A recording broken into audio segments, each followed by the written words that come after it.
In the sweaty ass DC night, Peacemaker's fucked, no hero in sight.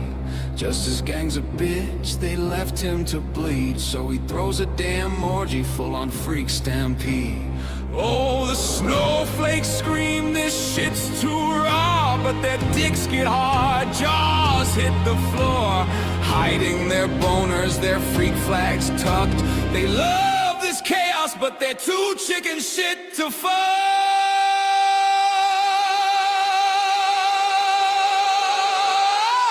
Orgy in the madness, let the bodies collide.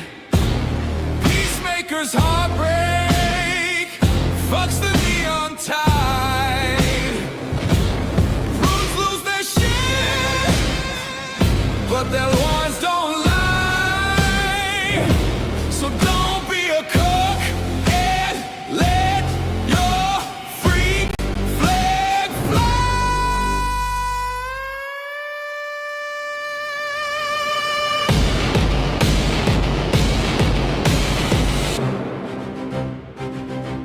John Cena's bare ass out, no shame. Bisexual badass owning the game. Gun cackles loud, this ain't no sin.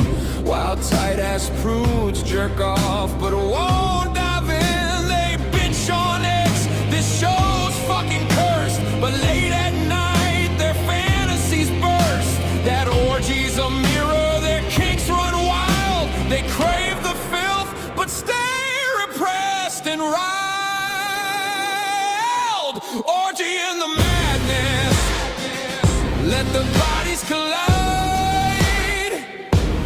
Peacemaker's heartbreak fucks the neon tide. Crews lose their shit, but their loins don't lie. So don't be a cook and let your freak flag fly.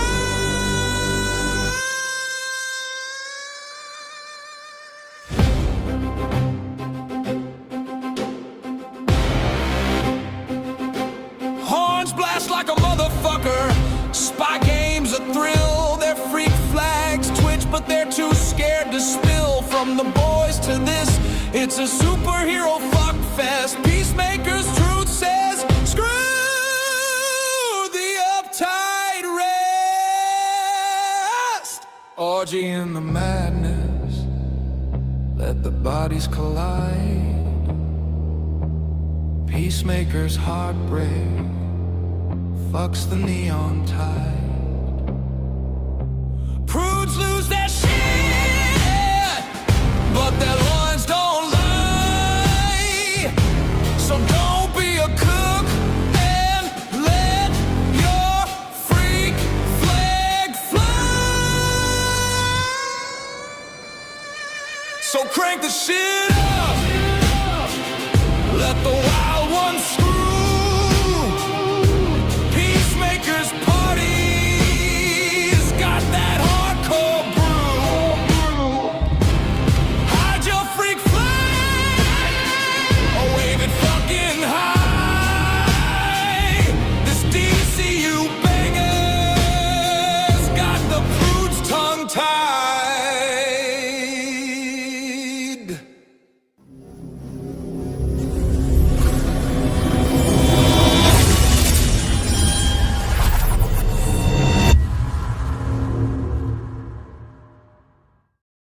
Hey, what's going on, everyone? How you guys doing? Welcome back to Hollywood After Dark. After Dark. It is, what day is it? Today's Tuesday, right? It's Tuesday. Yeah, it's Tuesday. All right. Oh, man. I want to quickly apologize for no new patio since Friday.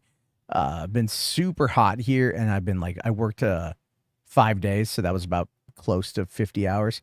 So I'm just wrecked this week. Kids go back to school next week. I might do a couple. I don't think they're going to be live streams. I might just record them and put them out, whatever, but that will be kind of where we are. But anyway, how y'all doing? It's a show. Tonight we are going to take a look at one of the most Karening videos I've ever seen in regards to Peacemaker. It's funny because the man's name is Aaron. So the rhyme of Karen, the joke writes itself, to be fair. It's just frustrating. You know what? Why are men so afraid of floppy penises? Floppy dongs, right? Did you notice that? You guys watch that scene? None of those dicks were erect. None of them. I think that's the creepiest thing. You want my honest opinion? I'm just going to start off with that. The thing, I think most men would be okay seeing another erect penis. Because in the context that we have oftentimes of seeing another dick that's not ours, it's erect. All right? Come on, everyone watches porn. You're watching a dick. A dick gets hard. That's kind of part of the whole process, okay? You know, and so if you're looking at a whole bunch of floppy ding-dongs, it looks weird. You know, semi-inflated water balloons are not attractive. But I think that's the biggest problem is a lot of these guys are just like, I can't look at a dick and, you know, and then their brain doesn't know what comes next. Because their brain is going like, there's tits, there's bush, there's dick. It's not hard. It should be hard. In every other circumstance I have seen with this exact criteria, with this same situation, the dick has always been hard. Why isn't the dick hard? But then they stop and they pause and they look at the dick. And they focus on the dick. And it becomes their all-consuming thought. Why does it look the way that it does? Why is that guy's bigger than that guy's? Right? I mean, I understand that some people have different lengths, but it's kind of like if you're going to bring a bunch of dudes out, you're going to have a guy with like, you know, a monster schlong, right? Because that's going to look more attractive on screen. You know, fucking baby carrot dick right there. It's not very attractive, right? That wouldn't go in a porno. I can't look at that and imagine my own penis, which is probably the same size. I can't do that. That's exactly what's happening. They have dick envy. They have dick envy. It's really dick envy. It's what it boils down to. They're so repressed in their sexuality, right? They'll look at a dick as it's getting blown or fucked or whatever. They'll look at a dick, no questions asked, no problems, right? They'll crank one out. They'll rub themselves looking at a dick. Think about that for a second, right? Because when you're watching porn, it's in every shot, right? Right? Unless it's cunnilingus. And then even then, but still, it's in every shot. The number one thing that you're going to see the most of in a porno is the dude's dick. And that is your focal point. Okay? That is your focal point. You're looking at the twigs. You're looking at the berries. You're looking at it do its thing.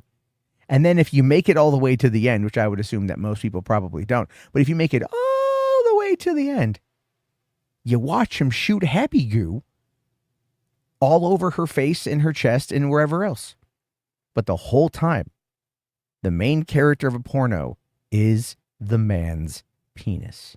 And why does that happen? It's the man's penis because that is how you identify yourself in that scene in order to get aroused and therefore get off.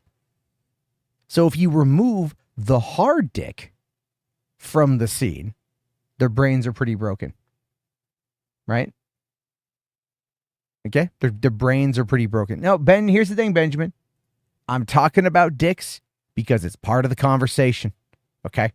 It's part of pop culture this week. Okay? There's no getting away from it. It's the orgy heard round the world. It is absolutely Peacemaker season 2, has a scene with a whole bunch of naked people doing a whole bunch of naked people things. And yet none of the men are sexually aroused. And that has conservatives losing their shit. That's why it's so goddamn funny. Embrace the dick. Music Commander says, I don't have dick envy. I'm very secure in my dick. Yeah, no, me too. I've gone to a nude beach. I've done the nude beach stuff. I'm focusing on it for humorous come on, dude. I am playing it up for the sake of comedy, to make it uncomfortable to listen to so you laugh a little bit. Jesus Christ. At this point, you should know my sense of humor. You're here enough. All right. What's going on, Anthony? How you doing, buddy? Hope you're having a good week. You would have been talking about weighing either way. Nah, that's probably true. That's probably fucking true. But that being said, this is a lot of dicks. Right? I would show you the scene. We could watch the scene, but, YouTube has a thing against penis. but they're not sexually aroused. So I wonder if that would be considered okay. I mean, that's an honest question, right? Because you can't see if the woman's aroused. Like, she's naked, she's bouncing around, but there's videos of that on YouTube. Okay. No one is firing off any fucking knuckle children, so you don't see any of that. John Cena himself doesn't engage in any sex. He just has it all around him. There's one shot of a guy like getting close and like sniffing his neck, and he's like, and a woman on the other side, and then he ends up going and, killing his doppelganger. I'm just saying, it's like, it's very mild overall, but people got really mad about the dick. That's what it was. It's not even the nudity. It's the dicks. They fear the dick. Don't fear the dick. Embrace the dick. You have a penis, probably. You touch your penis, right? Just saying. There we go. All right. Rationally for 5. Thank you, buddy. Kicking off the night, kicking off the week. Let's end out, the month. Now that 9 women have accused Jared Leto of sexual misconduct, what happens to the Tron Ares and He-Man marketing? Nothing. He is all over the marketing for Tron Ares, right? They don't even care. I honestly feel like this is a byproduct of Trump being president again. Like, the Me Too movement started during the first year of the Trump presidency, but I think now, in many ways, people don't give a shit. And you know what? I saw something, and this is going to be, it's so funny you mentioned that, because you know what? I'm wondering how much of this leans into that, right? So hold on here. I'm just going to fucking show you what I'm talking about here, okay? So I saw this on 4chan. Oh, hold on here. Let me just kind of go to this page. Wait, what's going on here? Ah, crap. I didn't properly set up my StreamYard. Son of a bitch. There we go. Anyway, okay. Mark Murrin here says, you do realize we annoyed the average American into fascism. So think about that. Because he's entirely right. Not to get like too political or whatever, but he's entirely 1,000,000% correct. The left annoyed middle America into more or less kind of, flirting with fascism. That's what happened. And why did that happen? Because everyone had to be too fucking politically correct, and everyone had to be too fucking on their toes, and nobody knew what to say, and nobody knew what to do, and everybody was really kind of like, about it. And again, at the end of the day, it doesn't, like, even the things that people were asking for, like proper pronoun respecting or things like that, it's super easy to do, barely an inconvenience. It's how they did it that ended up being the problem, right? If you're like, why do you need your pronoun? Like, why do you make that your identity? And people are like, you're a bigot. You'd hear that all the time. At least that was the fear. But in some cases online, you would hear that. You know what I'm saying? And so that's a big problem right there. People were tired of the tiptoeing. They're tired of walking on eggshells. They don't give a shit because it doesn't benefit their life one way or another. Now, the thing with that is, though, is that they should have empathy for other people 100%. But at the same time, what does that get them? Nothing. And they don't care anymore. And they're told they have to act a certain way, think a certain way, talk a certain way. Right? But then they look at the right wing, and the right wing's like, hey, guys, comedy is illegal. And they're like, wait, I can laugh at a bad joke? I can do that again? I can say retard? What? You know what I mean? It has its limits, obviously, but it's like, there's that, like, can I call someone gay in a funny setting and not have it be an insult about their sexuality, but just call them that as whatever? People are doing that again. I've seen it. That's what I'm talking about here, is that it's like, people just don't care. The Me Too movement, dead, right? The Me Too movement is dead. It burned itself out. In many ways, it burnt itself out through overcorrection. Look at Disney. Disney just the other day came out and said that they're looking to try to find ways to bring back Gen Z men, right? Gen Z men. Well, they started, look at Star Wars. Outside of Andor, and the man, you had like Rey was the main character of the movies. And I like Rey as a character. I do. I like Daisy Ridley. I like the cast, but that was something that people like, well, we just want more like Luke Skywalker. We don't want to go 30 years in the future. Why does Luke Skywalker try to kill his nephew? And then you get like the shows like The Acolyte, which is a good show, but it had the culture war shit behind it. And that's a big problem with the culture war as well, right? Don't get me wrong. It's like Mark Maron is right here, but people also like ran with it in ways that were really bad. You know what I'm saying? Like pushed it so far. But I think at the end of the day, people really just want to like watch Chappelle's show and laugh and not feel bad. And I think that's really what it boils down to, right? I think that's what it boils down to. I think people like Dave Chappelle get that. I think people like Richard Pryor got that. I think people like Eddie Murphy got that. I think a lot of people get that. But the problem, though, is now that you have social media and everybody has a platform and everyone can complain about something, it's all like, I didn't like the shoes at this. But okay, there was a person on TikTok today that I blocked actually. Because she was a book editor. Okay. So she was a book editor. And she has this thing where she's like, oh, I'm a book editor and I'm looking for other writers. And then it's just this list of like, they got to be pro-Palestine, which I'm pro-Palestine. But it's also like, I'm not also saying death to Israel, right? Oh, I know I'm a monster for not saying that. But like, like the Israelites are not, that aren't Zionists, aren't trying to be the ones to get off on killing all those people. But anyway, it's like hate billionaires, even Taylor Swift. Hate this, hate that, it's this, it's that. And I'm like, everything you say that you don't want. And it's not even that I agree with like, that I'm on the other side of, oh, I want or I like those things, because I generally don't. But it tells me you're no fun. Like, you're no fun.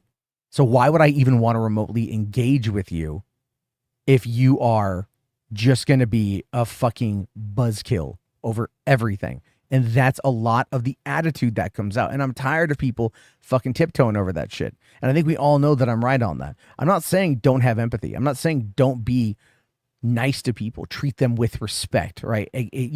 Like if someone says my name is X and I want to be called that, do your best to do that. Honor how they want to be identified. It doesn't impact your life in the slightest. But when you make it your identity, when you make it everything about you, when you try to push that then on other people and you use words like bigot and racist and sexist and discriminatory and homophobic and xenophobic and transphobic and all of those words that have meanings, that have context online, and then potentially dog piles can happen, what you are doing is shaming people into thinking and acting a certain way, not because they want to, not because they feel that that is the right and equitable way to move forward, but they feel that they have to, lest they be canceled and they then lose everything about themselves.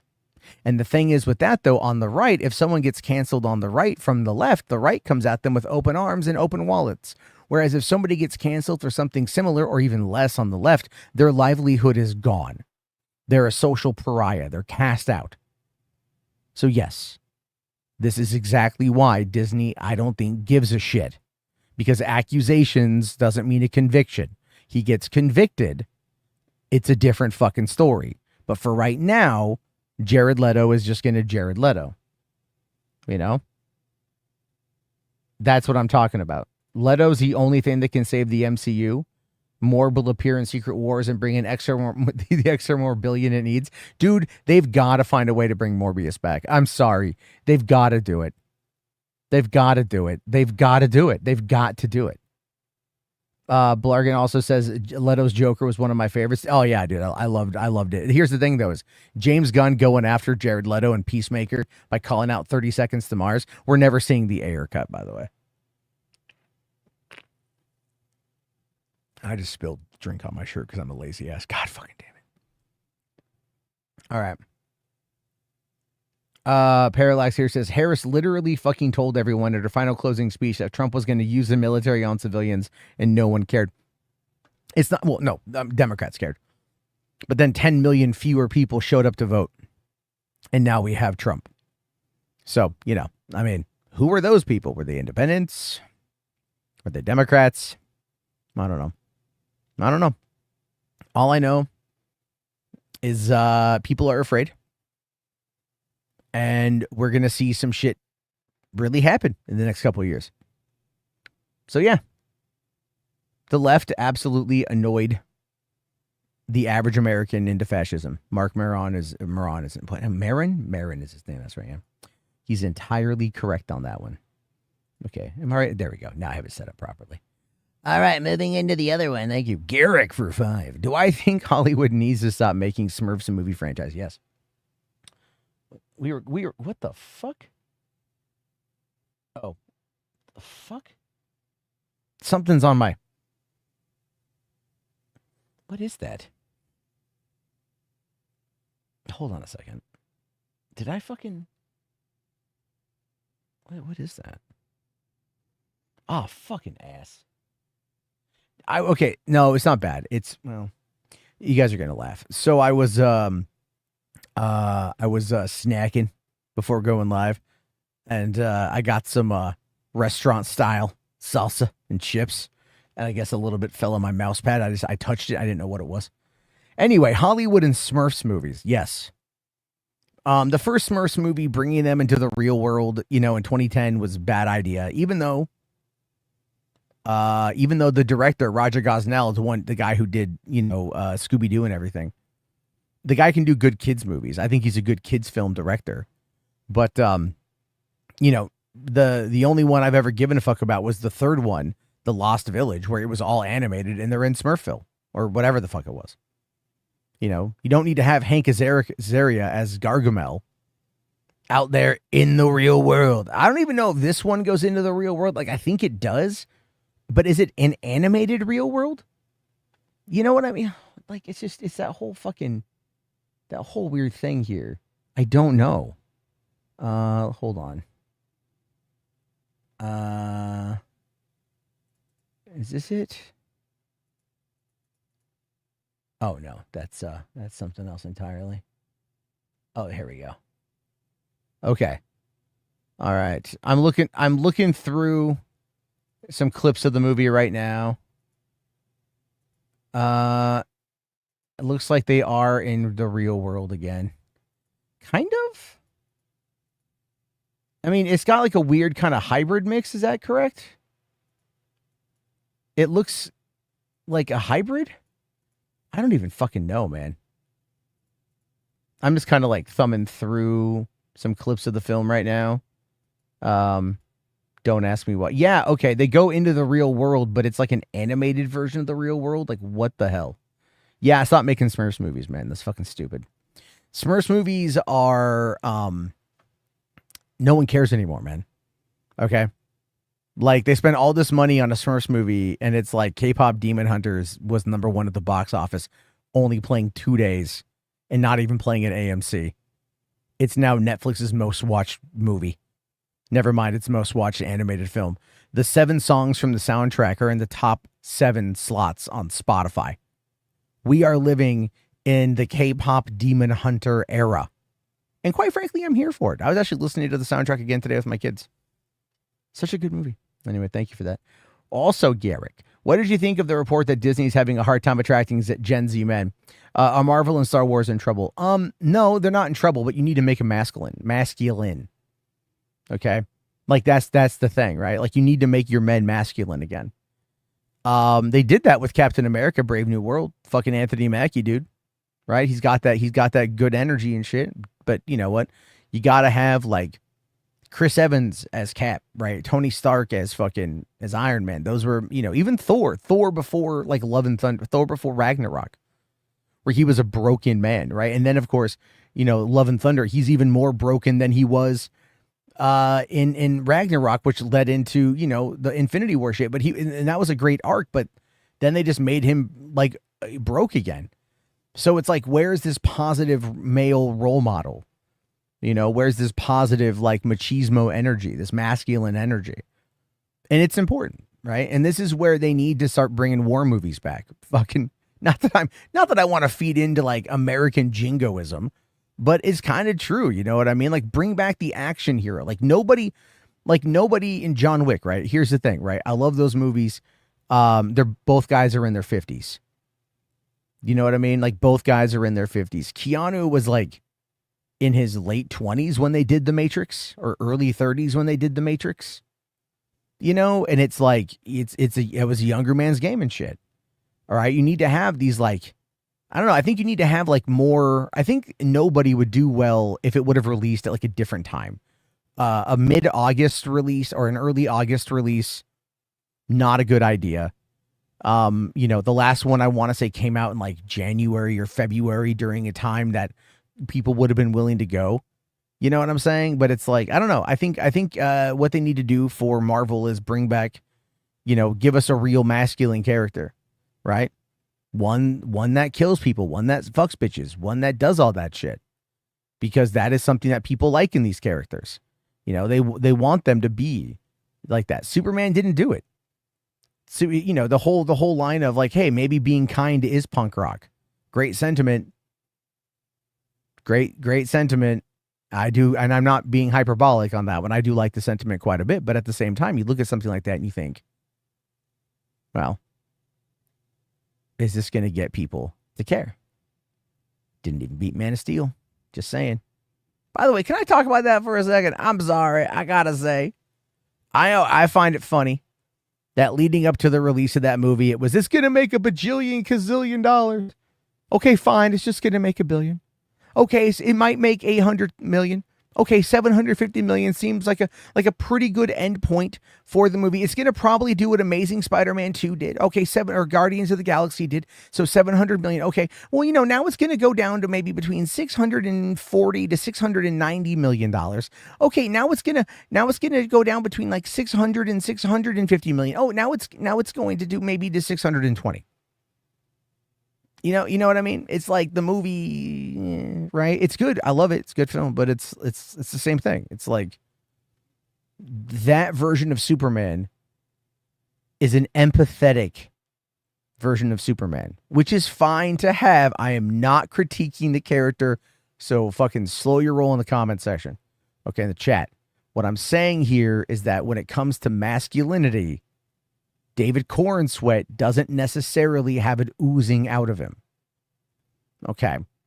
Right. And that's part of his characterization in this iteration of the character.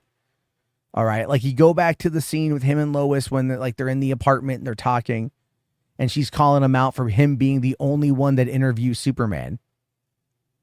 And like no one questioning what, like, the whole reason why they might look the same, but it's because the glasses are hypnotic.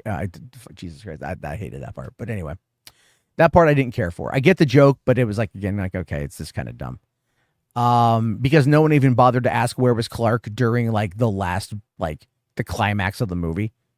You know what I'm saying? Like, there was never any questioning for Clark's well-being. Unless Lois had said Clark was injured, I took him home or some shit like that. But there was never anyone asking where their new star reporter was who could interview Superman when they're in a world-ending event. An extinction level event that needs Superman. They might be like, don't you think Clark might know where the fuck this homie is? Anyway, here's what they need.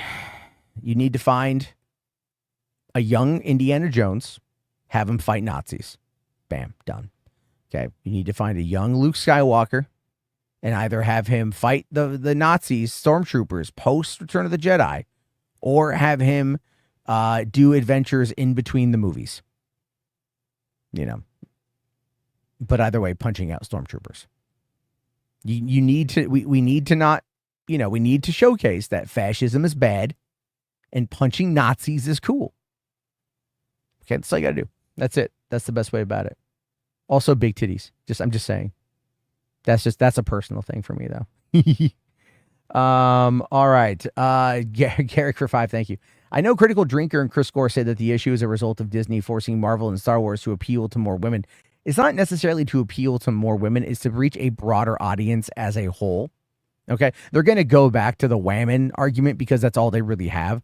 But in reality, Marvel, like, everything is done at Disney and its subsequent studios by committee. They will look to see what the demographic is. They will look to see what the general movie-going public is. They will look to see what the age breakdown, the gender breakdown, this probably the sexual orientation breakdown. They will look to see where everything flows in as many quadrants as humanly possible because they have the data to run these numbers. So then they go, statistically, the best course of action is for us to create a character or a set of characters that are all going to be equal yet diverse and all have equally engaging parts of the story, and no one really does more than the other, and that will then allow us to be able to kind of cover our bases. And that's a lot of what this stuff is. It's just like, you know, does someone have a pitch, or do they send out to the agents, we're looking for someone who can pitch us an idea like this?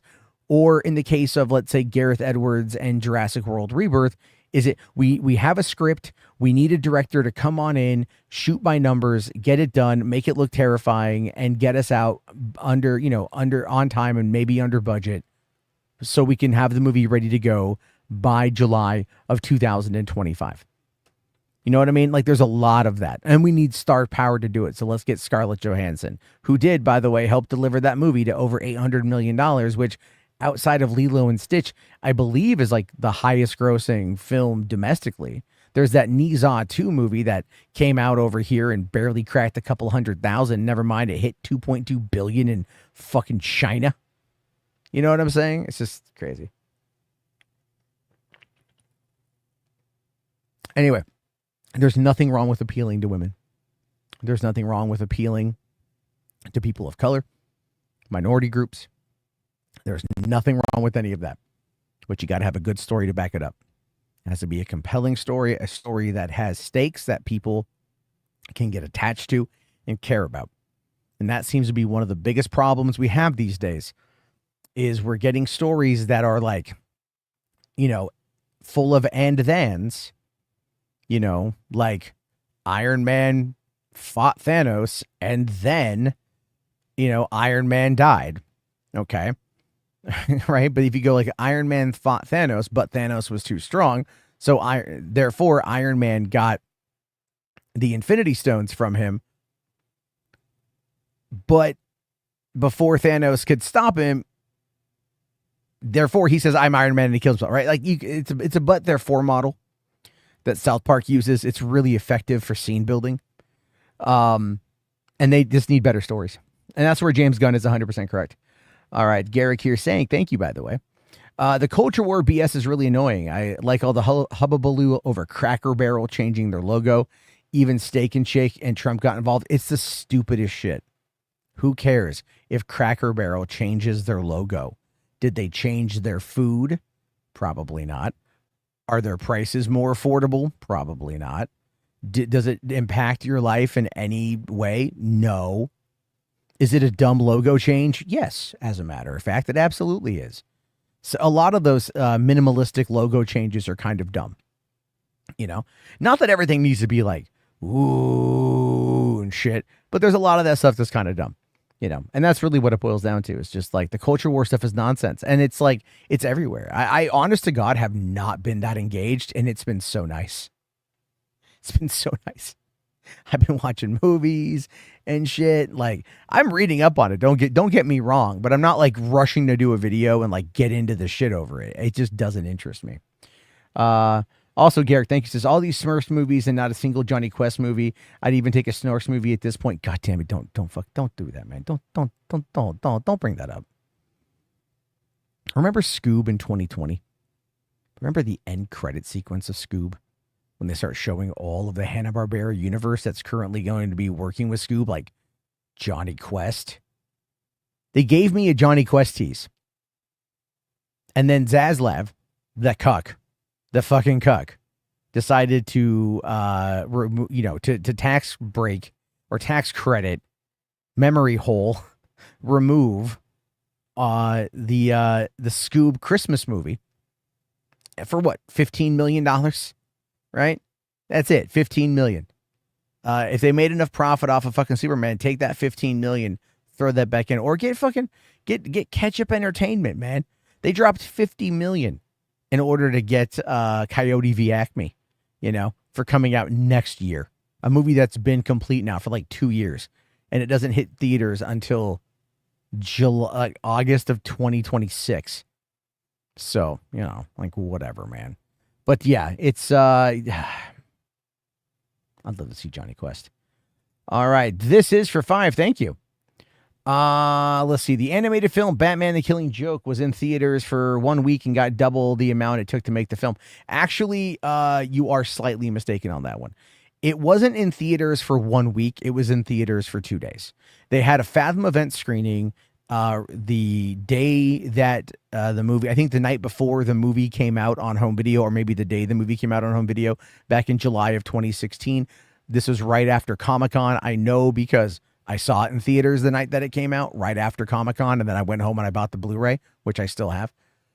The movie came out. It was supposed to be a one-night Fathom event. It did so well that they expanded it to the next night because of that. The movie spent 4 weeks at number 2 on the home video charts, DVD and Blu-ray, right underneath Batman v Superman. So to all the people out there that are like, The Killing Joke was a bad movie, shut the fuck up. No, it was not. I'm sorry you didn't like the extra context that they added in order to give Bruce a situation that would push him to go talk to the Joker in the way that he did at the beginning of the comic book or the graphic novel. He needed a reason, and the whole situation with Barbara Gordon and her having a stalker or having a criminal that was very similarly obsessed with her, like Joker was with him, and everything else that happened, especially him fucking Barbara, which so many people got mad about. That was like his daughter. Have you ever fucking gone to the front page of goddamn fucking Pornhub, dude? Okay, like, no, it's not like his daughter, okay? It's a colleague. She's a student, if anything. Yes, it was inappropriate, but he still smashed. Okay?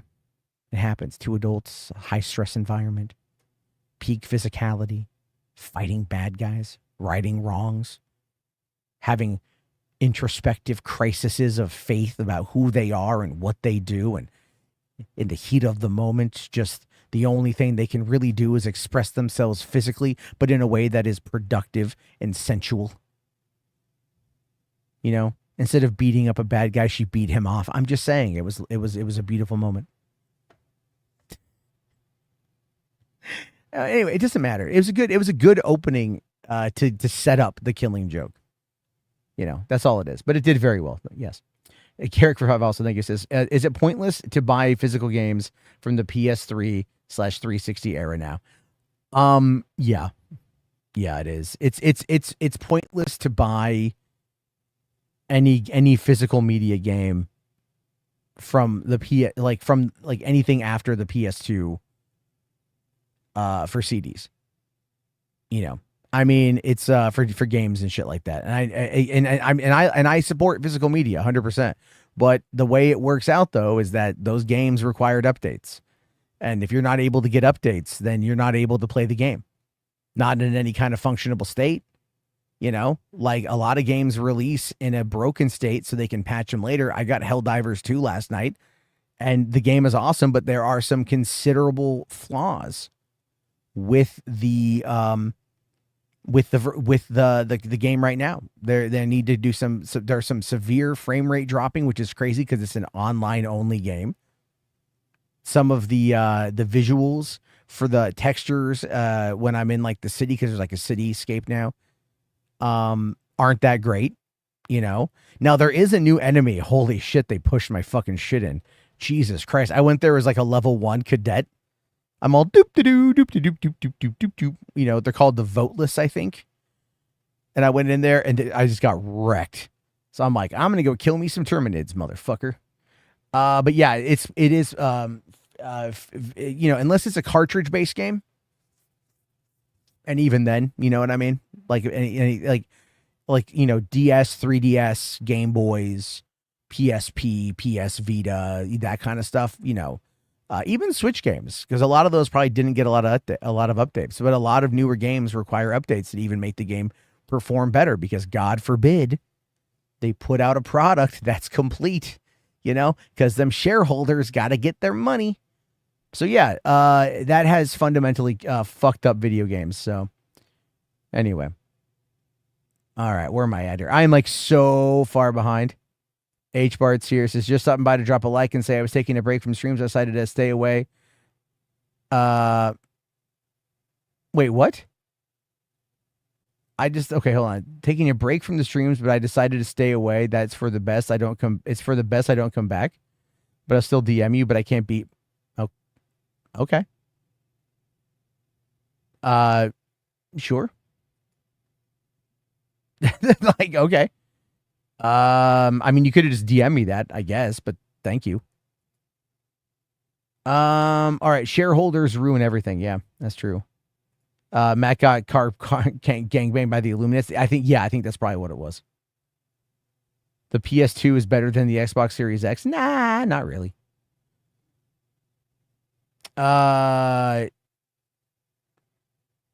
Yeah, okay, well, sorry, that just kind of caught me off guard at the HBAR thing. Like,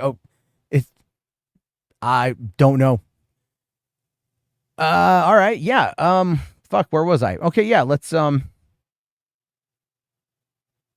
I just want to show you guys the first little bit of this, and that's it, and then, like, I'm not going to do the whole thing, but I just want to show you, like, someone getting very mad at what.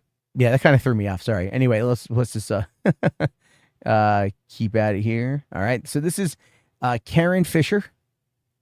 Okay, and this is just someone. All I'm bringing this up for is someone to get, like, you know, just to get overtly mad over something that's, like, really not an issue.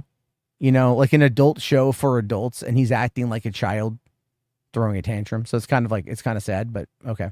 All right, everybody, I am back with a brand new DC update. And boy, did I have to block a whole bunch of people after my last video.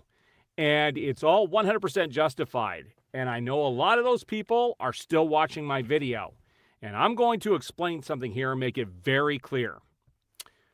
There are so many hypocrites out there who claim to be DC fans, okay? Because I talked about the disgusting stuff that James Gunn is doing with DC. And I'm actually going to show you a post I did on X after I get done showing you all of the videos. So, like, he's upset, obviously, at Peacemaker.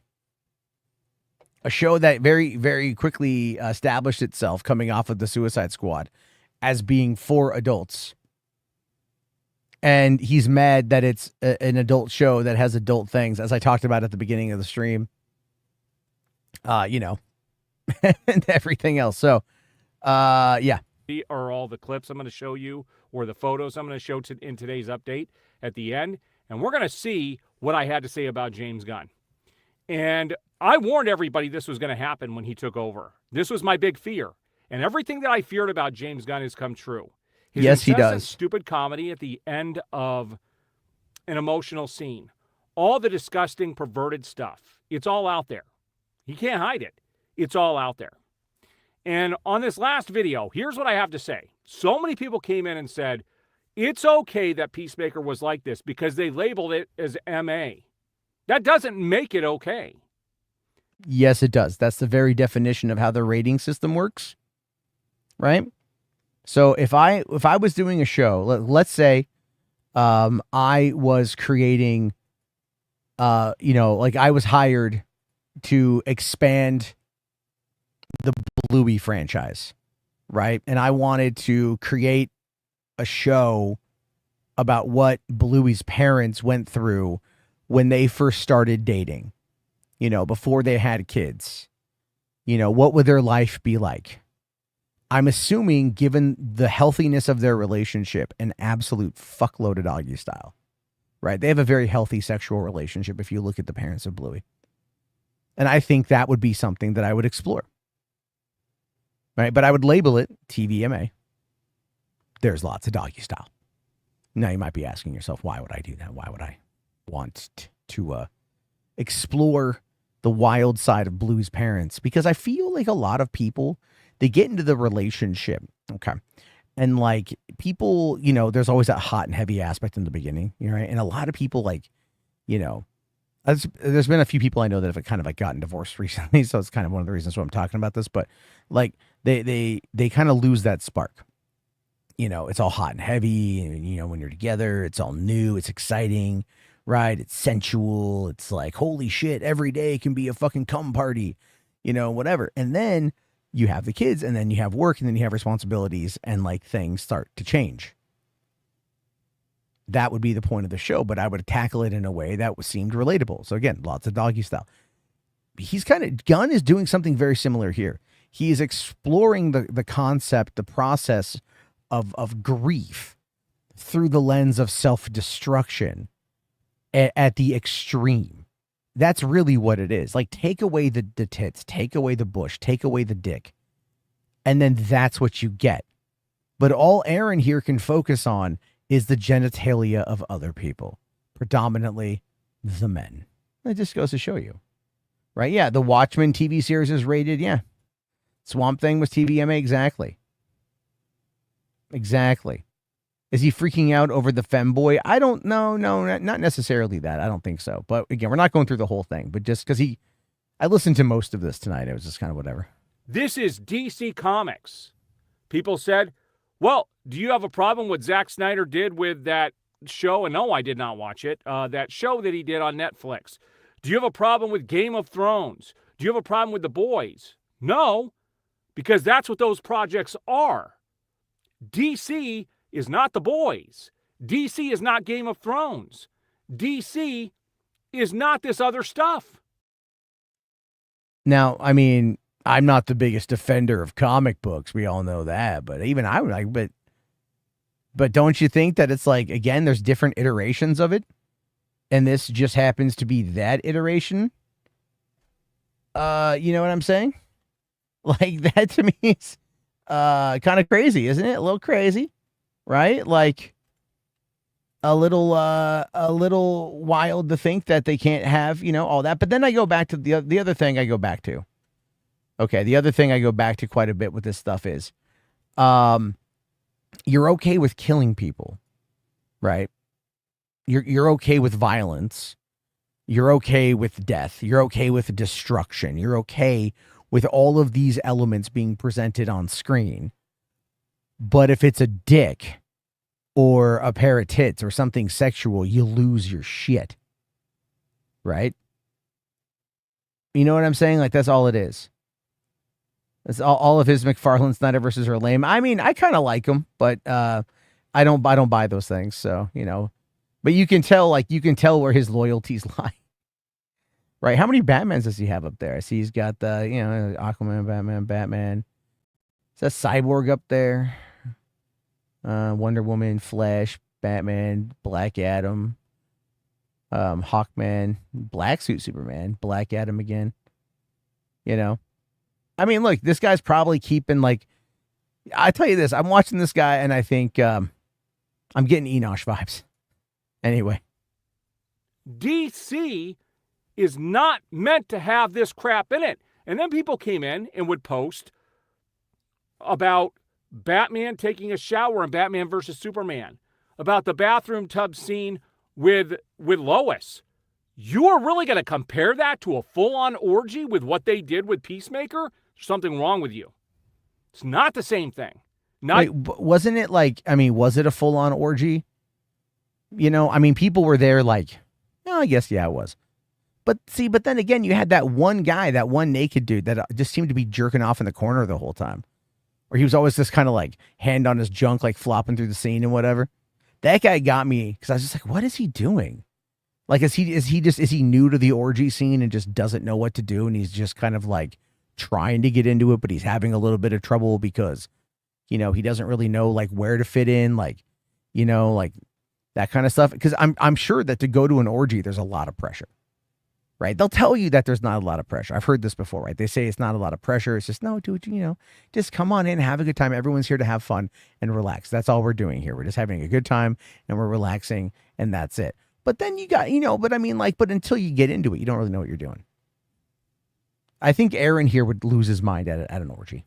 Even close to the same thing. And for all the hypocrites who said that the DCEU was so dark that everybody turned away from it, and then you pull this crap in Peacemaker, yeah, you could tell I'm still charged up about it. It doesn't make any sense. You don't make sense. I'm the sane one. Millions of other DC fans are the sane ones. It's not the people who have this smut inside of Peacemaker. It's a DC project. And James Gunn is on record. There's a video, you can go watch it, where he says that Peacemaker Season 2 is integral and very important to the DCU pushing the story forward. Meaning, you kind of have to watch it if you want the full story. You don't think they're forcing people to watch this crap? It's not okay. Doesn't matter what they labeled it. Forcing you to watch something. Yeah, did he watch? I don't think he did. I mean, the first season of Peacemaker didn't have any dicks, I don't recall. Had some ass shots, right? Then we had some ass shots of Cena, but I don't remember any dick. Garrick, I will get to your super chat here in a second, right? Yeah, I'm the sane one, says the guy losing his shit. There are millions of other people like me out there that don't like it too. I mean, but then again, the numbers for Peacemaker Season 2 have apparently been higher than the Peacemaker Season 1 finale. All right? The first episode is full-on nudity. Oh, does it? God, I haven't watched it in a couple of years now. I know. Yeah, don't watch it. If you don't like it, don't watch it. So... yeah.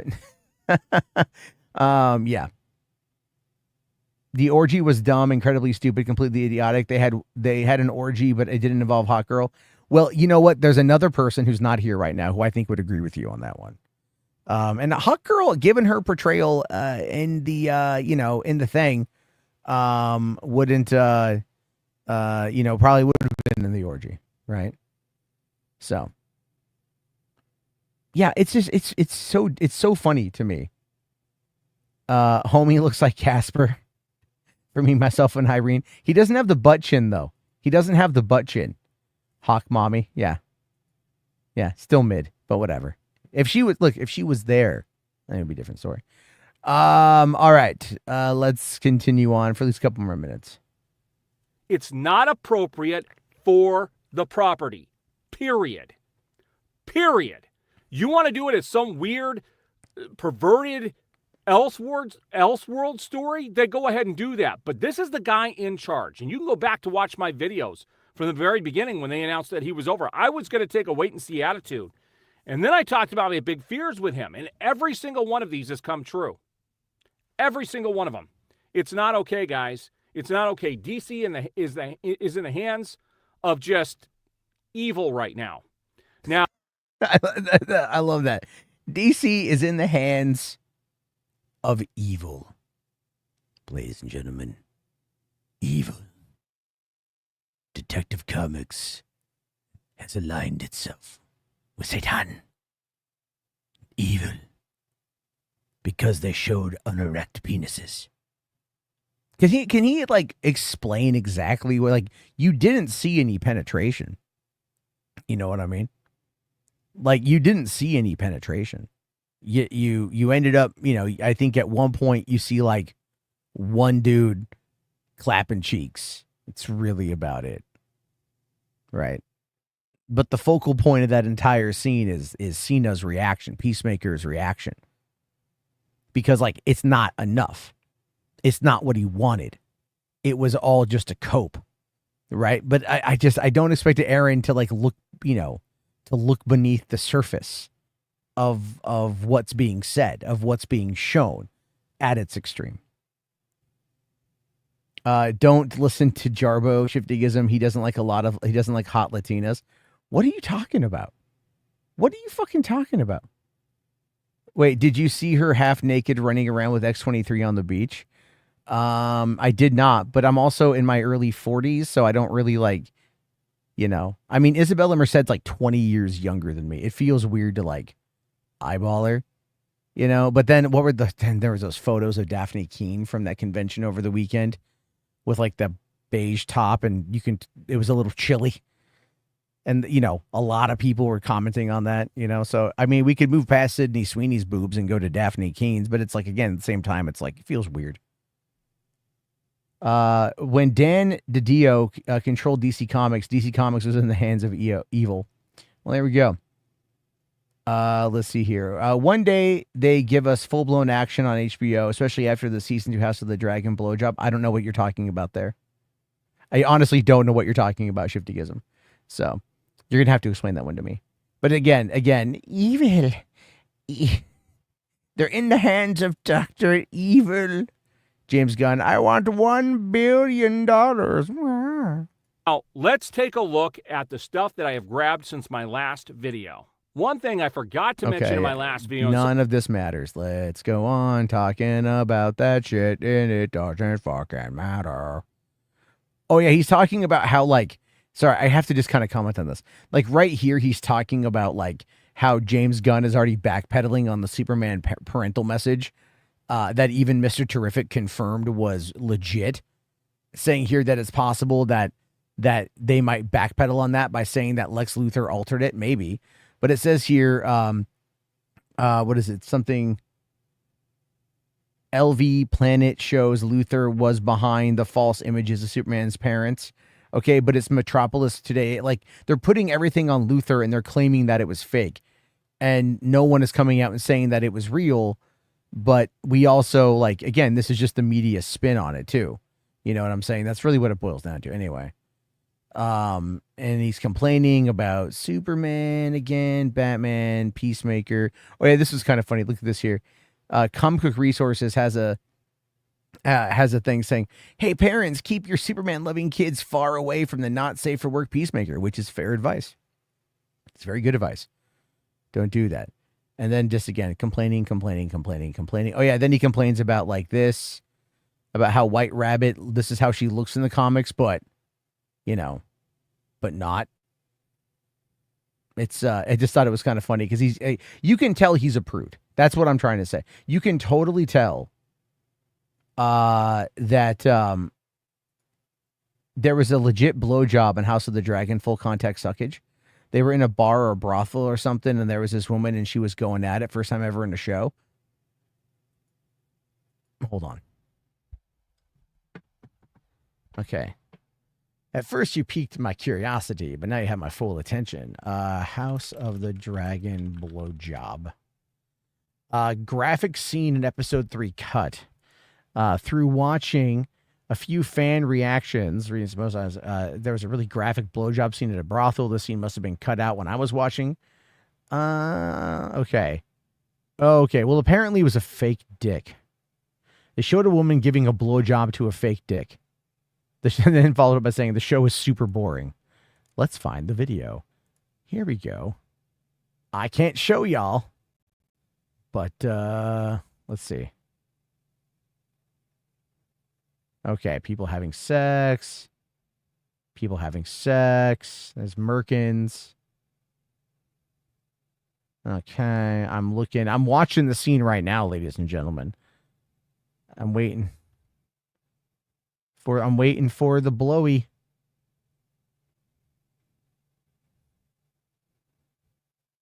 All right, come on.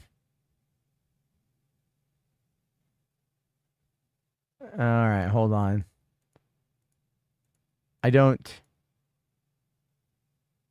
Okay. Is there a scene there? I mean, is it a blow? I don't know. I guess the BJ scene was comically fake. Wait, what? Hold on, I'm trying to find it here because, like, there's nudity, so I can't show you, but there's this, like, scene where they're laying together and she's blowing him. The quality's kind of low. I can't make out the dick. I'm gonna CSI this later on. Okay. In the meantime, we're kind of getting off track. Matt is waiting for the gooey. No, I'm just trying to I'm trying to understand when these things happen. Okay. Because this is Hollywood. But seriously, I don't know. I'll have to find it later on. I was intrigued, but I saw it on Twitter. No, I mean, I looked it up too. Oh, God damn it. No. House of the Dragon. Okay, look this up again, right? Okay, pedestrian TV. House of the... Oh, okay. Well, they blurred it out. What in the fuck? Why do they blur it out? I gotta hate when they blur it out. Oh my god, I'm so fucking. I can't handle the fact that they're talking. So stupid. Okay, let's see. There's a scene. Oh god damn it! There's someone on YouTube talking about it, but it was like celeb roulette. Okay, no. Maybe this is it. See, now I'm just kind of curious. Like I saw it. What's it called? Oh no, that's no. No, that's not it. That's not the one. God damn it. YouTube Shorts. Millie Alcock scene. No. Oh my Jesus Christ. This is okay. I'm like, you know what? This is taking up way too much time. This is just taking up way too much. Like, this is a rabbit hole I should go down on my own. That sounds kind of weird to say out loud, actually, but it is. They blurred it out because your eyes would melt. I just want to see if it's a fake dick. Okay. That's all. That's all. Because it's like when they had, like in the show Spartacus, when they had all that nudity and it was just like merkins. It's just, come on, guys. Come on. Okay? You don't hurt nobody. Not a character I cared for. But of course, James Gunn has to add this into his DCU. Just look at the pictures. Of course he couldn't help himself. Now, this character actually looks like she does in the comics. But will she be like she is in the comics? Because Peacemaker is nothing like he is in the comics. And I guarantee you they didn't have orgies in the Peacemaker comics. This is all stuff that James Gunn did on his own when he didn't need to. It's some perverted thing he's got. Oh, okay. Found it. Found a screenshot of the dick. Yeah, it's fake. It doesn't even look real. I mean, it's meant to be like a shocking, moving right past sort of thing. I mean, to be fair, the woman is kind of giving it her all. You know what I mean? Her eyes are closed, her mouth is open, and she is sucking. But, yeah, okay. I saw it. Yeah, it's fake. Probably for the best. Probably for the best. Yeah. Going on in his mind. So here you go. It is now being rumored all over the place that Brendan Sklenar has been cast. Wait, hold on. As the new Batman. There has been no one. Oh, yeah, look at this so here. This was one of my comments. Look at this here. This is a comment that he got.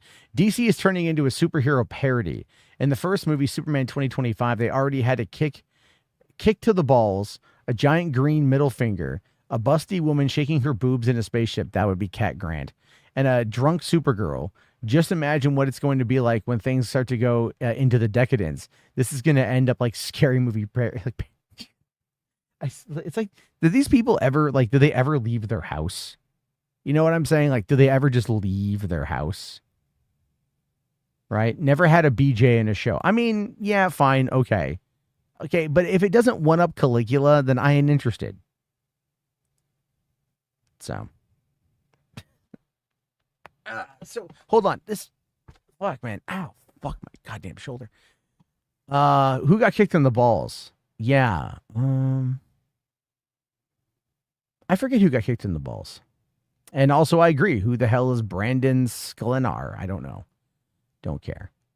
I mean, I'll care if he's Batman, I guess. Okay, hold on. Then apparently, all right. Yesterday, it announced that F1 Okay. yesterday. You can see it's got 484 likes. It's got quite a bit of engagement from people. And I'm not going to go through the comments. But here's what I said. And I stand by this because everything I'm about to mention is true. I don't know what James Gunn is or is not guilty of in his personal life. Here's what I do know about his professional and public online life. He did hundreds of very disturbing tweets about being a pedophile. It wasn't hundreds. It was only a few, but he deleted thousands of tweets. Like 20,000 tweets or some shit like that, because that was what the company he went through, like, deleted that many tweets. It wasn't hundreds of very disturbing tweets about being a pedophile. It wasn't at all. There's so much context there that he just is omitting. Okay. When he said, here's what I do know, trying to be an authority figure while getting the first thing fucking wrong. Now in Guardians 3 here, he says there's a scene where talking about pissing on the carcass of dead babies. That one I don't really remember. the necrophilia in Creature Commandos.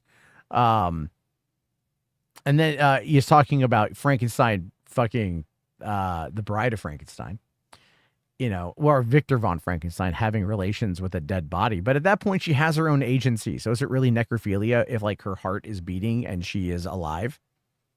You know what I mean? Right? Is it like the ship of Theseus sort of situation? It kind of is, right? Built with all new parts, but is it still Theseus? You know what I'm saying? And then also he says that there was underage sex in Creature Commandos. I'm assuming he's referring to the princess in Creature Commandos. Creature Commandos princess age. Princess Ilyana Rostovik is likely in her late 20s, around 27 to 28 years old. Okay? So, and Maria Bakalova has said that her character was conceived to be around the same age. So the princess was not underage and hooking up with Rick Flag. Okay? She just happened to like the salt and pepper and shit. So, that's really about what it is. And I'm assuming that unless there's anything else, yeah, there wasn't any underage sex, right? You sound like the Count from Sesame Street. 1, sticky, icky, icky. 2, sticky, icky, icky. Yeah, the princess is in her 20s, exactly.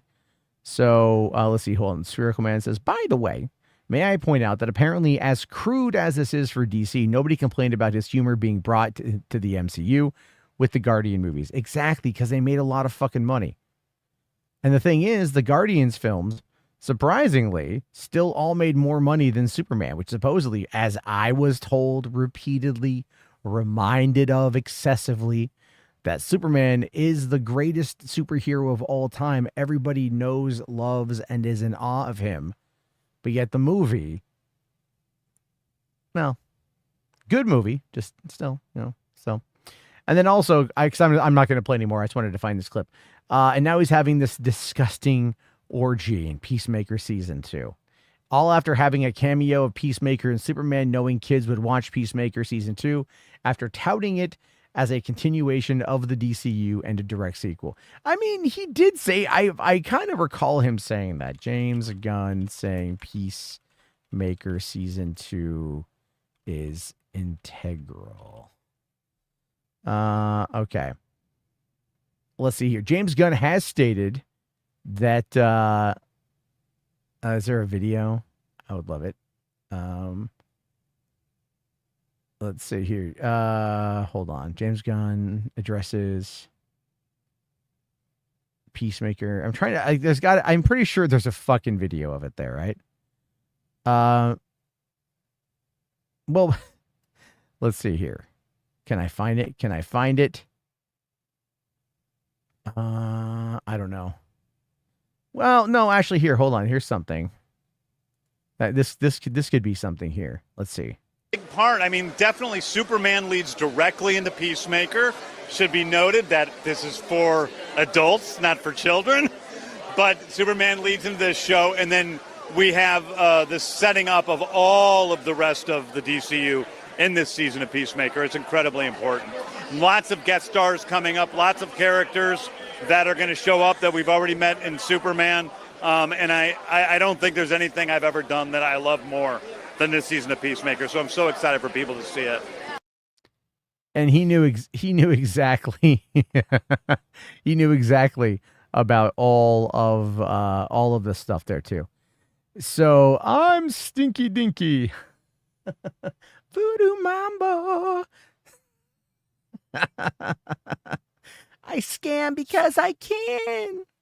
Anyway, if anyone here besides Blargin knows what movie I'm talking about, let me know in the chat. I know Blargin knows. I know he knows. I fucking love that. I've talked about it too, I think, before. How much I love that goddamn movie. Let's see. Shiftyism here says Superman was released at a bad time. It also is just all right. It's okay. It's fine, I guess. I watched the bootleg on a stream and fell asleep before it was over. Dude, I mean, like, I went and saw the IMAX version of it. I'll tell you this, though. Like, the IMAX, is all right. I don't think you need to see it in IMAX. Now, K-pop Demon Hunters, guys. I saw K-pop Demon Hunters in theaters the other day. Fuck yeah. All right. Yeah, Music Man, I do too. I love The Pest. Such a funny ass movie. How do I feel about the season 1 retcon of Justice Gang? It was spoiled for me before I had the chance to watch it. You know how the internet is. And I was at work. I understand the why. I also just am not like the happiest about it. You know what I mean? But I completely understand the why. I get it. And so I'm not poo-pooing it as a result of that. I think there is a lot that needs to be changed in order to keep stuff really going forward, you know, and that is something where they can, you know, you're going to have to make those changes. And we knew that going in. As much as I would love to have, Zack Snyder come back, to find something to come back, you know, I know that it's not happening, and I'm not going to sit there and, and be upset about that. So, it sucks, but it is what it is. Plus, I like the Justice Gang. Okay. I like the actors, I want to see what they're going to do. I want to see what this season's going to bring. The only thing I noticed though is am I the only one that noticed that Economos looks way fucking older? Siva G looks way older this season. There's also been this thing I've been noticing recently with celebrities, all of a sudden looking older, just looking older. Now, maybe it's because I hit 43 and I'm looking at myself God damn, I went out today. I got a fucking haircut today for the first time in, God, a year more, 2 years, I think. I usually just buzz my hair and everything else. And I went out, and I went to a barber college and ended up getting a nice little trim, but then again, here, I'll show you guys. So then I got this trim and it looks good. And then I'm like, man, my face is looking thinner. And then also look at my hairline is not doing great. It's not doing wonderful. I'll be honest with you guys there. That's just a fucking pimple. I don't know how the fuck I got that shit. That's not a liver spot or nothing. I ain't that old. But I am thinner. I am looking thinner and everything. And but again, looking old. Right? Just looking old. This is part of it. Did I notice all the 30-second to Mars attacks? Yeah, I did. James Gunn should get Samara Weaving for Harley. Oh, that would be interesting. Could she do it? Well, I mean, that would be a little bit too on the nose. Damn, you lost a lot of weight. I mean, that angle looks like it, right? That angle looks like it. Other times I don't feel like it. That angle did, I guess, or maybe it was my camera. But a couple weeks ago, this is me at the, at the Goonies house. But I also hadn't got a haircut. So, and then my beard was a lot I hadn't trimmed it. Do I have, I don't have the back on there, but it's here's me from the same trip. Okay. But it's also the angle and everything else, but it's also the beard is a little bit different. So yeah, but I'm down to under 210, I think. So, I need to do more. I need to cut out some more shit, but yeah, working on it. Whispers thinner. No, it's not like that. Shut up, Spherical Man. I know what you're talking about. You're not going to feed me no fucking pie.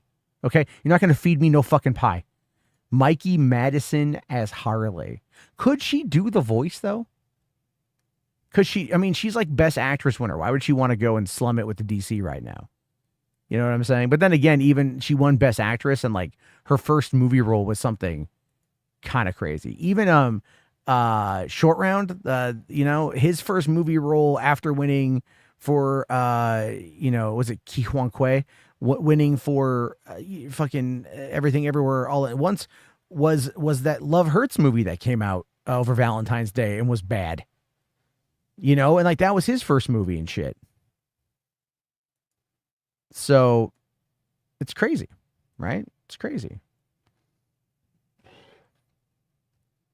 Anyway, let's see here. I think Julia Garner could pull off our. I don't know, man. I don't know. I just watched Weapons. I liked Weapons.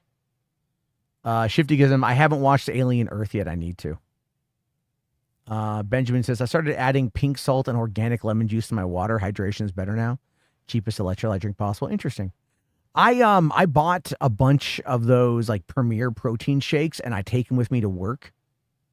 And because normally, like, because the way my work is, I only have like a few minutes for breaks. I, honest to God, like, I'll do 12, 13 hours without really even like much of a break. And, you know, like not a considerable one, right? So like, so honestly, I hate to admit it, but like McDonald's is kind of a go-to, right? I'll get like a medium fry and like 2 plain spicy McChickens and everything else. And then I just fucking hate, I don't like eating McDonald's. And so, but it's a convenient option. That's like under $6. But if I go to Safeway and I want to get a sandwich, it's like $8. If I want to go to Subway and get a sandwich, it's like $15. You know, that's the hardest part about it. Is like you're trying to. So I got these protein shakes, and then I didn't eat McDonald's like all weekend. Right, and I didn't think about it, and so I'm like, okay, maybe that's better for like controlling, like drinking more water, staying hydrated. It's been hot as balls, and then trying to like just have the protein to not fucking go out and get the cravings. Skip the fries, motherfucker. Listen, I'm human. Okay. That'd be like me telling you don't watch anime. Okay, you love it, don't you? Right? Brings you joy. You sit back, you watch an episode of Cat Planet Cuties, you feel better, right? All your problems melt away. Sure, it's not, you know, oil, fried carbohydrates and starch, but you feel something. You feel alive. Don't fucking yuck my... let's see. Have I tried meal prep? That's kind of the... Well, okay, so... Because, okay, so this is going to sound crazy. I bring a cooler with me to work. That cooler is full of water. I freeze water before I go out. And I offer cold water to my passengers. Okay, I pre-freeze it for a couple hours, have ice packs, stays cold for like the whole, like for the most part, most of my day. Okay. And it like, and I do that as a hustle because I end up getting usually a fair amount of you know, of extra tips as a result, right? I had a lady last night slip me a $50 bill because I gave her a cold water because she was really thirsty. It was so hot yesterday, right? So it's like, it's part of what I do. And I don't really have room to bring multiple coolers, you know, but I can throw the Premier drinks in there and like those can stay on top and stay cold and have them. So yeah. But I will say I have a bit of a sweet tooth. I have to curb that. Okay, I have a bit of a sweet tooth. I really, really like, I'm going to hate to admit this, goddammit. Rice Krispie treats. I don't know what it is. I've had such a fucking craving for those recently. And they're on sale, like the big fat bar. It's like $1.50, right? That big fat bar, you know? And it's like, I get it, I eat it, and then I just do that whole fucking fat person thing of like, God damn it. I shouldn't have done that. Fuck. All right, fine. I'm not going to do it again till tomorrow. Bad. Another idea for ride sharing is installing a charger pod for your customers. Well, yeah. Here's the thing. I drive for a company. So the ride share is not like an Uber type situation. I drive for a company. And so, yeah, we have the charging ports and we offer water, but it's like, you know, the 16-ounce bottles, and those just go to waste most of the time because a lot of people just like drink a little bit of it and then throw it away. I get the 8-ounce bottles from Costco. I freeze them. I bring them in. It's a treat. And I'm the only fucking driver that does it, man. And other drivers will complain to me about like how little they're making in tips. And I'm like, go do what I do. Go do what I do. Go to Costco, drop $10 on the fucking 80 bottles of water. Go and get the freezing packs for $15. Get like a cheap ass cooler from Walmart. You're looking at maybe like a $30 investment off the bat. And then it's like, and then it just starts rolling on in. You know, like people are really generous when they're fucking, you know, because what they'll do is I'll offer a bottle of water and they're like, I don't know. you know, and then I go, it's cold, right? Because I frame it as a bit of a sales pitch, and they're like, oh, it's cold? And I give them cold water, and they fucking love me. I'm very good at my job. I like my job quite a bit, too. Anyway, just put a Sega. Yeah. I don't know if my 85-year-old bosses would want me putting a Sega Genesis Mini and a portable TV in the back. Oftentimes, we just talk. I tell them I tell the governor story all the time. Right? All the fucking time. Try doing organic sugar-free peanut butter. It's good and has protein. Great snacks. So, okay. What kind do you recommend, Benjamin? Because I like peanut butter. Matt is saying I'm bad at your job. Well, I'm not saying you're bad at your job. I don't necessarily know what you do at your job. You know, it's I get it. Right? Like I get it. It's I'm not trying to say that you're bad at your job. This is what I do at my job. When I was doing like Uber Uber taxi, essentially, you know, I saw people that were like, I talked to other drivers and like, oh yeah, I bring snacks and I bring this and I bring that. Right. It's like, man, that's fucking way too much shit. This one, I don't use my vehicle. I use a company van. I drive a Mercedes Sprinter. I put between 200 and 350 miles a day on average. Sometimes upwards of 500 miles a day. And I fucking sit there, and you guys know what I do? This is what I've been doing recently. To prep for patio commentary, right? What I do is I have an AI prompt that I use for Gemini to go and conduct deep research based upon specific criteria for the movie that I want to talk about. And trust me, I want to do Sandlot. I want to do K-pop Demon Hunters. It's just the last week of school and I've been super fucking busy in the daytime and it's very difficult to sit down to work on shit like that. But then I take that dossier and I put it into a Notebook LM, which is, I've shown you guys the Notebook LM stuff before, right? The Google Notebook. And then I have it turned into like a 30 to 40 minute long podcast in like less than 10 minutes that I just listen to. So I'm like, while I'm prepping to like learn about the movie, I can learn about the movie in the way that's the best for me, which is auditory.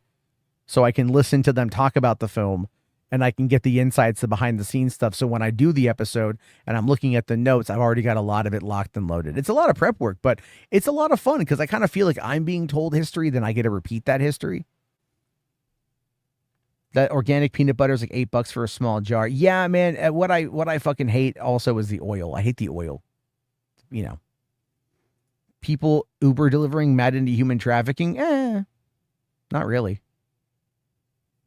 Rational says here, the problem with sugar-free Hershey's. See, I don't eat chocolate. I'm not a chocolate guy. Like today, like I went out and I got like whipped cream for dessert. Like just whipped cream. Just that for dessert. It's got like 1 gram of sugar and like very little carbs, you know, and a little bit of that goes a long way. Right. It's just like, that's what I need. I need like a whippet for just whipped cream, like not to get me high, but just to give me that little extra sweet, you know, if I'm like in the van, like I'm craving something sweet right now. It's like, just right. You're like, all right, whoa, I just fucking did a whippet, dog, but I'm good to drive, man. It was just the cream, just the tip, shooting cream in my mouth.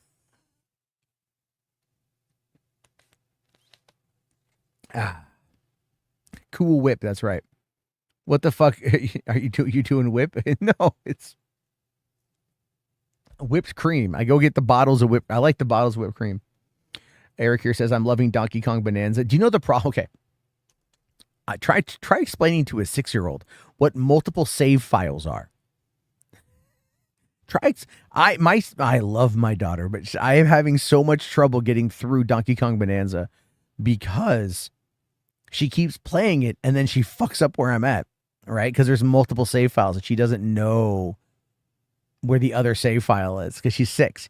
So she'll play it. And so like I log in the other day to go play for a while and fucking all of a sudden it's like I'm in this whole other area. I don't even know how I got there, right? I'm like, what the fuck is going on? And it's all because she progressed in the story, you know? And I tell you this with the game, I'm enjoying the game quite a bit, but it's I don't know. It's not as good as everyone is making it out to be, I guess, is the way I want to say it. It's kind of like, it's fun. I'm glad I only paid 60 for it. The kids like it, which is really the whole thing that matters, but I don't think it's as good of a game as everyone's making it out to be. But that doesn't mean that it's not entertaining. It's just not like, you know, I do like, I will say I like the gameplay. I like being able to do like some of the side missions, like that one of the side quests where you had to go and break down a building by taking out the cement and trying to do all of that to destroy the building and under like with 20 seconds left is really cool. Then there's that one side mission called Nostalgia Country, which is completely a remake of a Donkey Kong Country level, and that was pretty dope. So there are really good elements of it, but there's something about it that's just like not gripping me. But my kids like it, so that's really all that matters.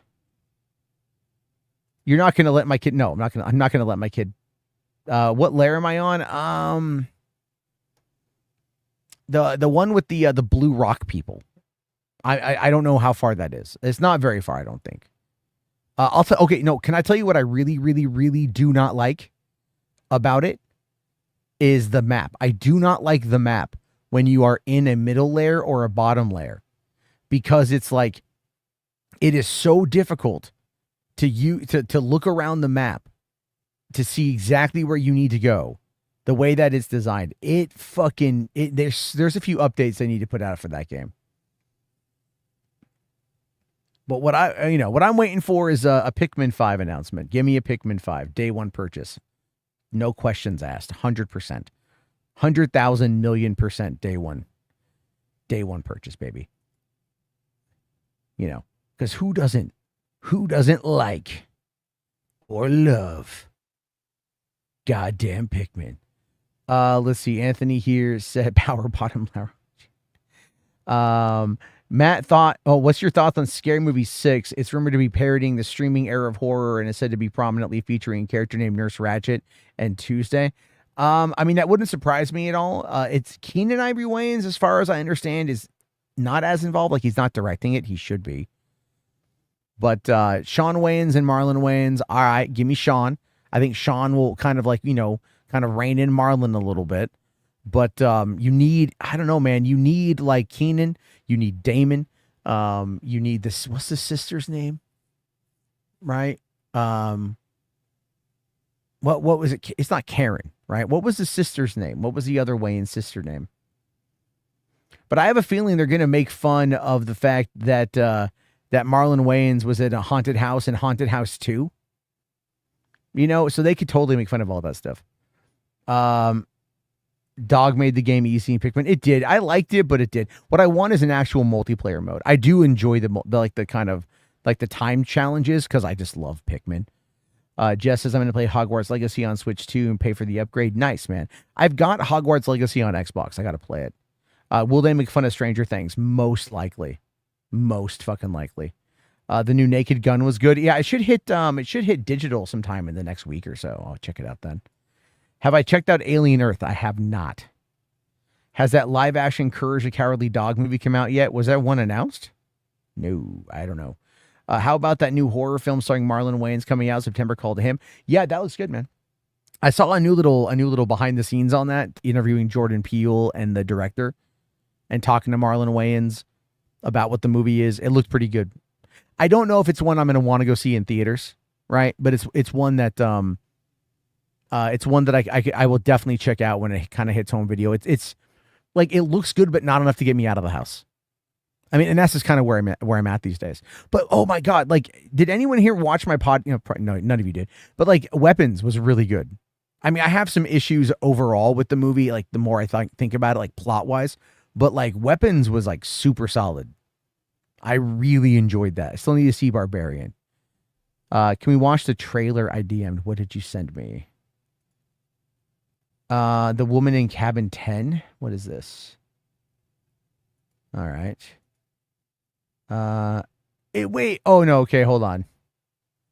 Okay. Okay. Oh, I thought this was like, okay. Yeah.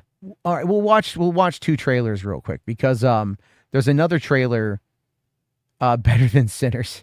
Yeah. Yeah, I love this whole thing. Everyone's talking about Sinners being like a cultural touch point. That's completely bullshit. Like Sinners is a good movie, but it's like a one-time watch sort of thing. Like one time every once in a while. Because that third act is still not bad.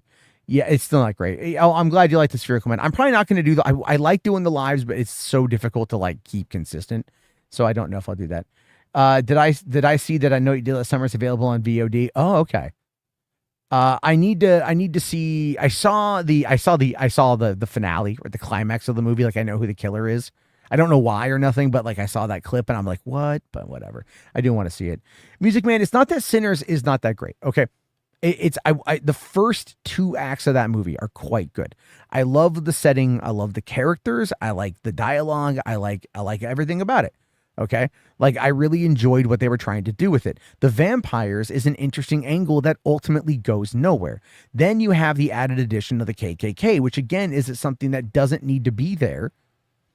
Or like it's one or the other, not both. Having both delineates the powerful ending of the movie. Like Ryan Coogler's like, I need to find a way to kill Smoke so he can be reunited with his family, you know, and then I'm going to have this whole scene where they fucking take out the KKK because, you know, that's cool. But it doesn't make sense thematically. And I've tried explaining this to people, like just from a pure storytelling perspective. And then they're like, no, it totally makes sense. It's all like, no, the KKK were there. Fine.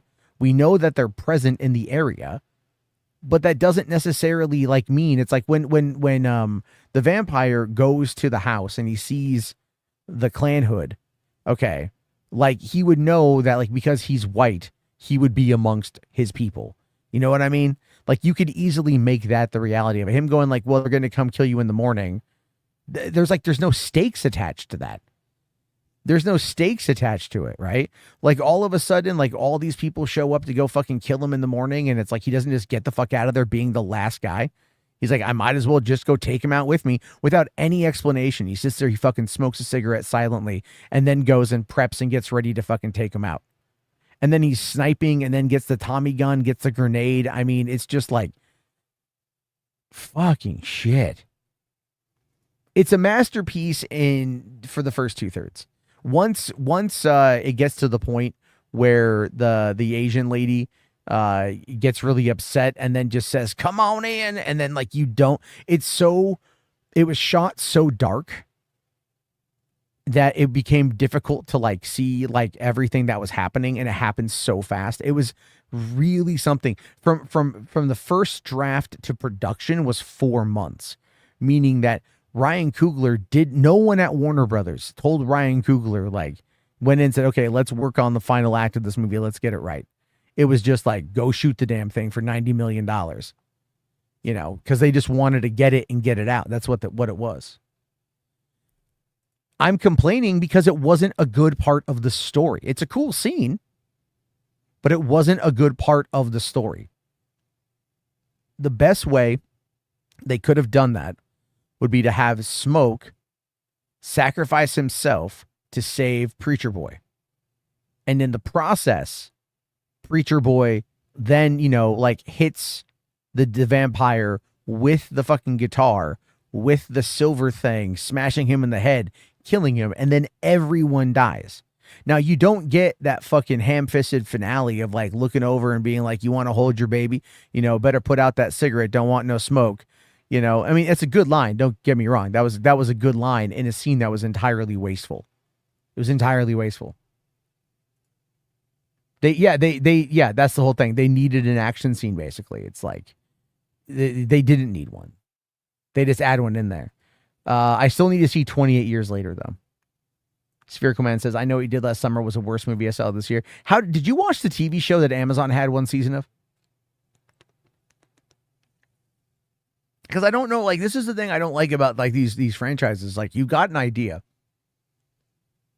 And like, you know, look, something that's supernatural. Okay, Jason, Freddy, whatever. All right. I'm not the biggest supernatural fan of shit, right? But those make sense. Oh, did I tell you guys? I did. I told you guys last week I picked up Jason X on fucking 4K. Yeah. I got to watch it. I finally found my goddamn remote. Oh God, I couldn't find my 4K player remote. It got moved. I finally found it. I came home, tore apart my room. Oh, I asked my girlfriend to like find it, so she tore apart the bedroom. Couldn't find it. I get home from work at like 3 a.m, working 12-hour shifts, and I'm like, I get this hair at my ass, and I'm like, I'm gonna find this fucking remote, and I find it in the dresser drawer underneath like all of my clothes. Like, what the fuck was it doing there? The TV show was way worse. Okay. Anyway. Yes, I found, do the KKK get massacred? Yeah, they do. Like, about what, 12 guys get killed? Right? You respect what they went for with the new, I Know What You Did Last Summer? I mean, I don't know the plot. I don't know anything other than I just know the ending. I know I know, like, who did it. So I don't know why. Let's see. Nightmare on Elm Street 4K collection comes out next month. I bought the Nightmare on Elm Street last year. Or maybe it was earlier this year. I finally watched it, realizing I'd never seen the original. I think the only Freddy movie I ever saw in its entirety was Freddy's Dead and Freddy versus Jason. Like, that's it. And I gotta say that I was underwhelmed by the first movie. It was fine. It was, Robert Englund was great. Johnny Depp was good. The girl, I forget her name, she was good. The ending was so bad. Like, that last shot was so bad. The other attempts at that ending were also very bad. I watched all the special features. I appreciate what Freddy Krueger is. I appreciate everything. I don't know if I'm going to go for that set. Probably not right away. Maybe when they release it, like, cheaper down the road, I might get it. But Freddy versus Jason isn't in there, is it? Because that's the one I want. That's the one I fucking want. I want Freddy versus Jason. So, I don't know. But I did pre-order the TMNT trilogy in 4K. Arrow was selling it for $99.99, but Amazon had it discounted down to $70. So, about $22.75 a disc or whatever the fuck, right? Or $23.25, whatever a disc. Not bad. So that's going to be coming December 16th. Very excited. Very excited. Sit down with my kids and watch TMNT in 4K. I'm very excited for that one. There's a new wait, what? Oh, is it coming today? That there's a new Silent Hill teaser? Nice. The man who refuses to watch Rambo or Rocky. What are you talking about? I've seen most of the Rambo movies. I've seen First Blood. I've seen Rambo 2008. And I've seen Rambo Last Blood. The other two, I think, are inconsequential. First Blood is an amazing movie. It's an amazing film. And then follow that up immediately with, like, the next Rambo movie where, like, he's, where the one where he's in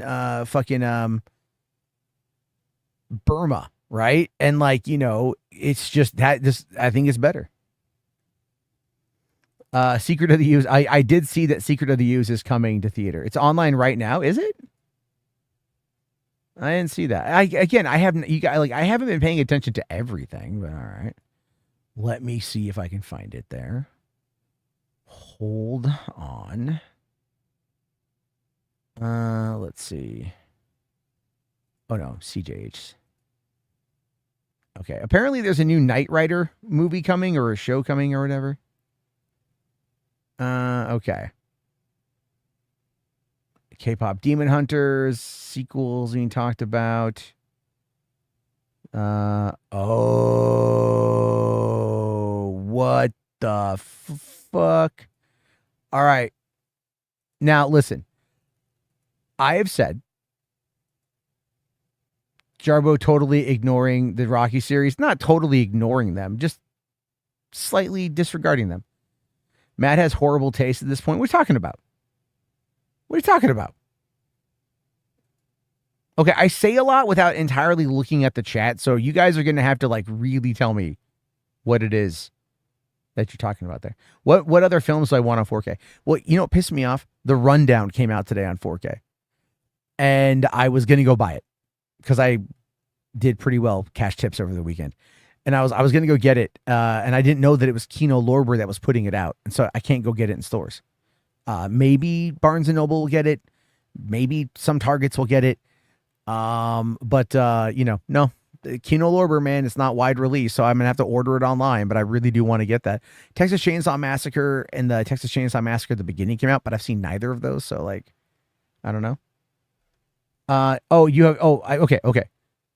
I didn't say I do not like The Nightmare on Elm Street. I said that I found it to be underwhelming, and that end scene with like pulling the mom through the window was dumb as shit. And that is not a hot take. A lot of people think that final shot in that movie is dumb as shit. Even the fucking deleted scenes where they show the alternate endings were still kind of dumb as shit. Okay, they wanted to set up a sequel, so they kind of forced their way in to do it. That's all it is. That's all I'm saying. Okay. Buffy revival is coming soon. I don't care, to be honest with you. I've never been into Buffy. Also, no Joss Whedon. I don't give a shit, to be honest with you. So, yeah, we still don't have a 4K release of Big Trouble in Little China. I believe Disney owns that now. So, yeah, I don't know who we're going to have to blackmail to get that, but we need to get that shit. Also, Garrick here, sorry, I did miss this one. Did I watch the new Plinkett video on Star Wars? No, and I'll explain. I don't watch... I don't watch Red Letter Media. Their reviews I will check out because I like it when they talk about the older films that they like. I will not engage with anything that they do on a new film perspective. And then Plinkett reviews, unless I dislike the movie, like with The Last Jedi and Ghostbusters 2016, two that I vehemently disliked despite people liking or whatever. I will not engage with this. I don't have a reason. I don't have an inkling. I don't have a desire. I feel Red Letter Media has done about as much to hurt film discussion and criticism about as much as CinemaSins and the Chuds. And you know, I feel like they lean into the worst part of their machinations in order to keep that audience engaged. And then they also just, you know, this, to me, they come across as humorless, and I don't have an interest. I just don't have an interest. So yeah, thank you for that though. Okay. Wes Craven was forced to make all those endings and set up a sequel. He originally only wanted one movie. Yeah, pretty much. That makes sense. I know Joss Whedon was never coming back. I still don't care. I don't care. You know, you can't sit there. It'd be like if they went like, you know what? We're going to go and we're going to do Clerks 4, but Kevin Smith is not involved. There will be no Silent Bob. There will be no Jay. It probably won't even be Randall and Dante. Maybe Dante. Okay. Well, maybe Randall, because, you know, Dante's no longer with us. But maybe they are going to bring Dante back from the dead or some shit like that. I got no fucking idea. I wouldn't touch it. Rambo died in the book, but in the movie he survived because Stallone didn't want to do it if he died. I think the ending was more powerful without him dying, to be honest with you. It's not my war. I can't do a Stallone, but that was a great moment with Richard Crenna. Is it Richard? Which is it? Richard Crenna? What's his last name? You guys know who I'm talking about. And inside that scene was great. If that happened, there was no reason to watch that film. Again, what part? Are you talking about like Nightmare on Elm Street? The whole if the ending didn't happen, I don't know what you're talking about. Clerks 4, The Next Generation. Yeah, exactly. Do I think Chasing Amy 2 would work now? Nah.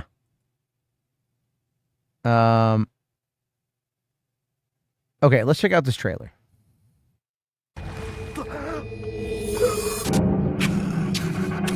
Something's happened here. Something really, really bad. Hold the darkness. You can't keep it away. Please don't go any further.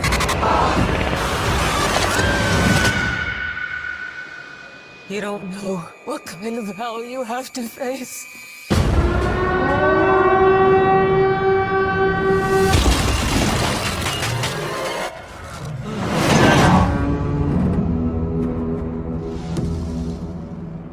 Nice. I wonder if oh God, what was his name? I'm getting tired, that's why. But the guy who co-wrote Pulp Fiction, did a lot of work on the Silent Hill script.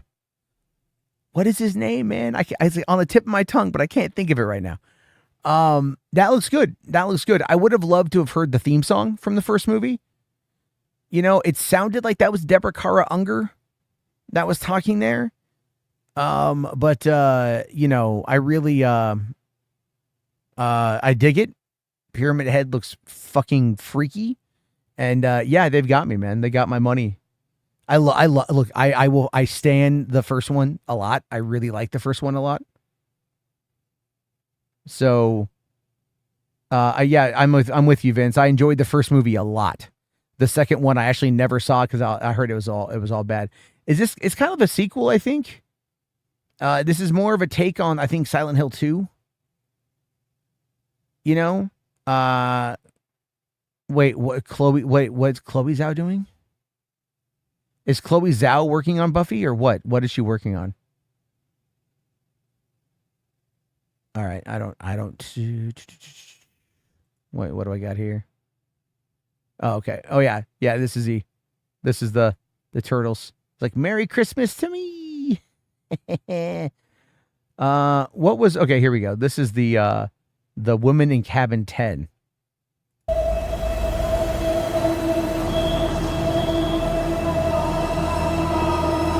Laura Blacklock. I'm Richard. So pleased to have you with us. Thank you. Laura here's an award-winning journalist. He's doing a piece for us on the Foundation. I know this is an unusual approach to charity. 3 days on a luxury yacht. Laura here's going to be spying on us. The world awaits with bated breath.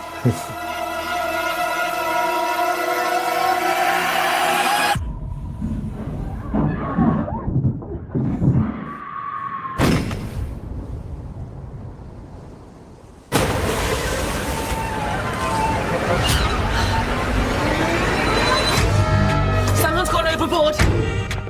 What did you see? It's the woman next door, the woman from the cabin now. She said it was from cabin 10. Yes, sir, that's what's so unusual. I was backing in, I turned around There was never a guest staying in here, Miss Blacklock. Everyone's accounted for. The woman I saw last night. There's nothing to be embarrassed about, Laura. You were convinced what you saw was real. It was real. Oh. These people run the world. Don't piss them off. You are a bit of a downer low. It's kind of toxic. Strangers in the night, wandering in the night. There wasn't a body in the water. Something in your eyes, I am not imagining this.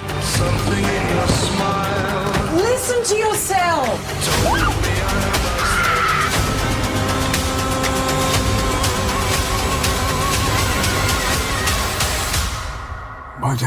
Why would you be targeted?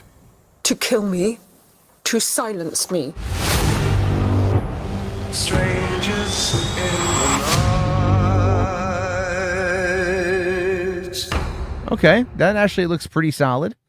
Considering the fact that I'm going to be on a cruise ship in a month, So let's see here. Based on the best-selling novel, The Woman in Cabin 10 by Ruth Ware, while on board a luxury yacht for a travel assignment, a journalist witnesses a passenger thrown overboard late at night, only to be told it didn't happen, and as all passengers and crew are accounted for.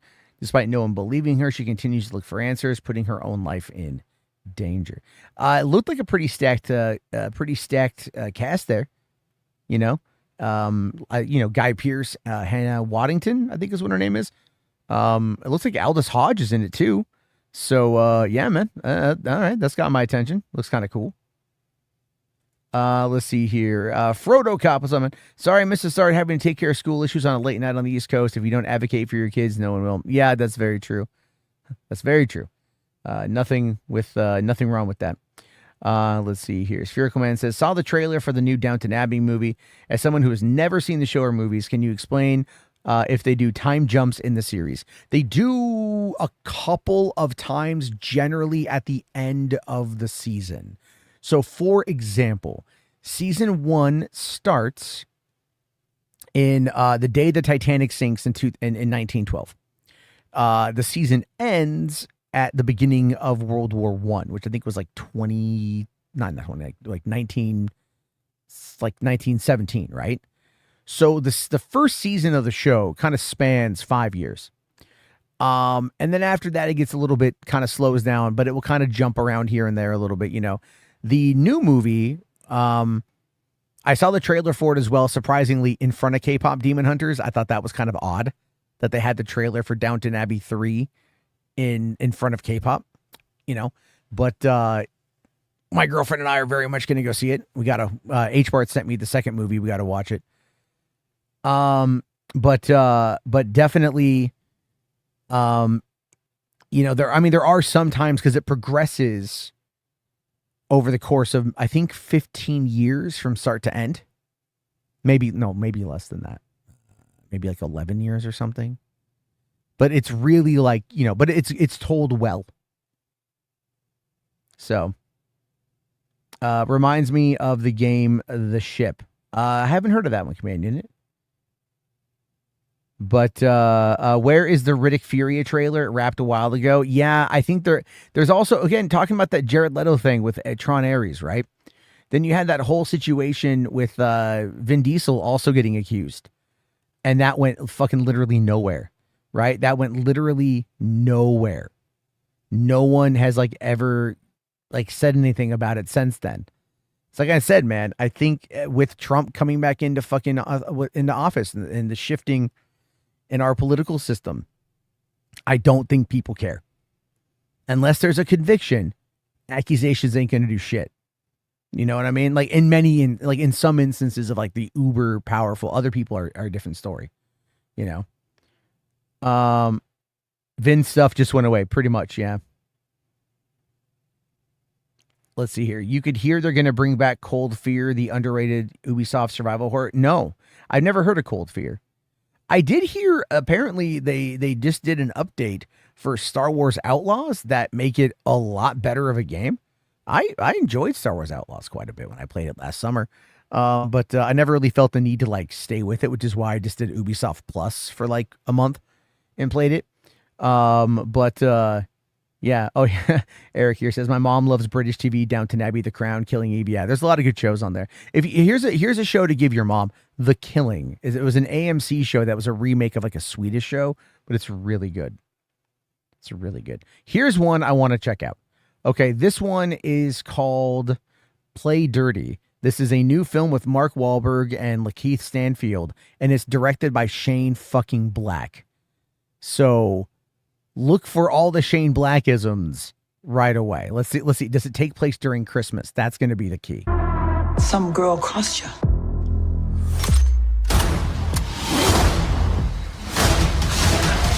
Just bad luck. Yeah, for her. You got a bit of a problem. I'm looking for a girl. Was this an amorous inquiry? She killed everyone on my last job. I just need to talk to her. Do you mean actually talk? Because sometimes when you talk, people end up at room temperature.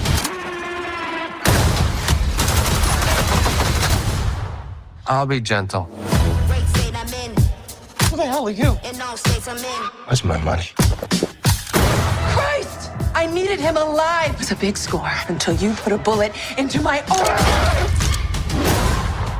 You killed him again? Last time, I promise. Here. Oh, you're such a gentleman. Thank you. No, thank you. Is that Rosa Salazar? We're Is that gonna Alita? rob an entire Yeah, that's country. Alita. Sunken treasure, Parker. Worth $1 billion. That Entero was an ordinary ship. Her story is stuff of legends in 15th century Spain. Skip it. No story. Just tell him about the plan. I want to know the story. There's treasure. It'll be in New York tomorrow. That's plenty. I don't trust you. We're bringing in our own people. Where did Parker get this baby gap? So this is the crack team taking on the mafia, a billionaire, and an army. Shouldn't be a problem. Well, you said it should be a problem? Shouldn't be a problem. Oh, should not? Yeah, should Okay, not. great. You can't take down an entire organization. I got an army.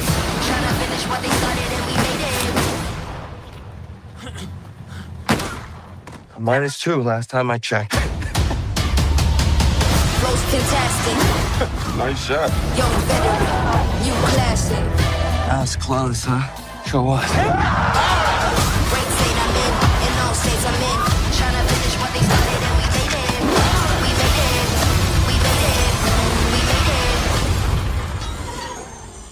Let's go.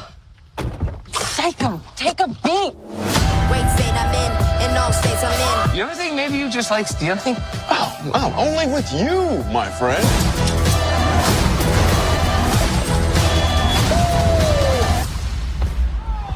Merry Christmas, Parker. Merry Christmas, Garfield. Great state I'm in all states I'm in. There it is. There it is. I might find a Is it fool. playing in theaters or is it streaming? It's probably gonna. It's streaming. My God, that looks good. That looks good. Is this a solely origin from Uncharted? Let's fucking go. Yeah, Tony Shalhoub. Hell yeah. Hell yeah. That looks fucking solid, guys. That looks solid. Fun action. Mark Wahlberg just shoots everybody in the movie. Let's fucking go. Let's fucking go. Hell yeah. Oh man. Some good shit to look at. There's some good shit coming out. I'm excited. That's good to know. I'm happy.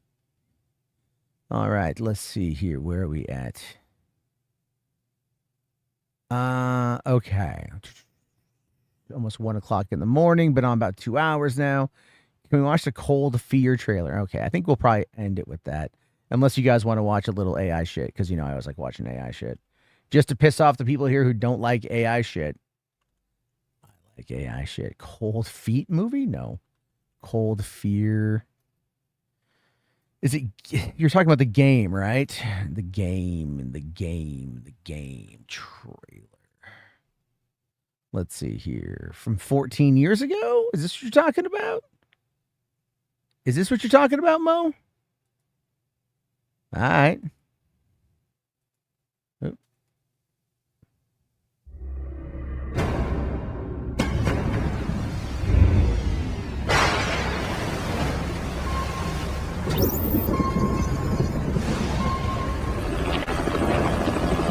Prepare for insertion. On my mark. And go, go, go! Keep it tight, people. Anyone else hear that?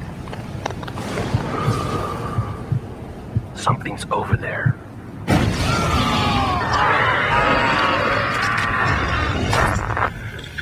Come in.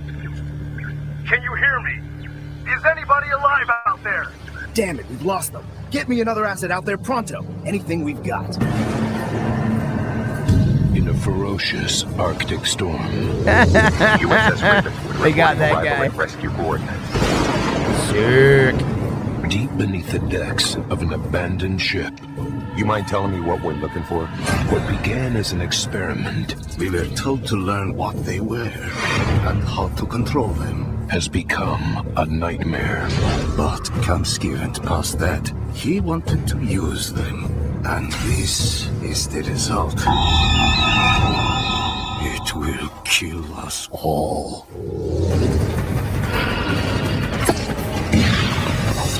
Now, one man must discover what went wrong. What's going on here, Colonel? A terrible mistake. But what he finds is worse than he ever imagined. My God.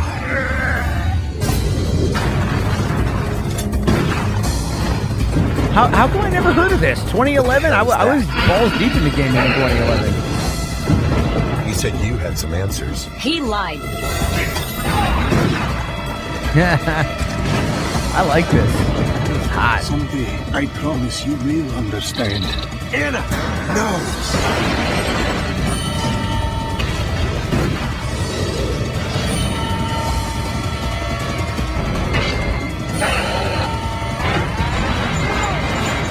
Anna, hang on! Cold Fear. And they trademarked it even. That's kind of funny. This spring, your fear. Hell freezes over. Hey, can I apply for that guy's job? Everywhere, March 2005. Wow. Rated M for mature. Available everywhere, March 2005. Your anus will clench. Is there like what's okay, hold on here. That's a very Let's see here. Maybe I can find it, right? Did somebody turn it into a fucking movie? Cold Fear, full movie, game cinematic, no commentary, 1 hour, 2 minutes. Let's see. Video game movies. God damn it. All right, what's the fucking auto? Dark Works. Because, yeah, they only really have this in 720p unless you can maybe upscale this shit. It's only an hour long. Hold on, I just want to kind of get ahead. At least I found the code. Okay, I don't know. Maybe I'll watch this thing, right? Like, what do the comments say? Kind of curious here. 278 views 5 years ago. Edited like a movie. Comments. So cool. Snowflake emoji. Frozen face emoji.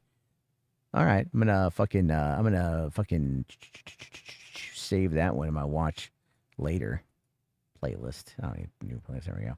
I want to watch that. I want to pop that in and watch that shit, right? Now the game is coming back thanks to Atari. Okay. You can buy it on Steam. Yeah, but like, why? See here, okay, here's the thing, right? If it's a remaster like The Thing, because Mo so graciously gifted me The Thing for my birthday, and everything else, and I appreciate that. So I need to play that. Okay, let's see. Here is this one is careers as video games. Nurse!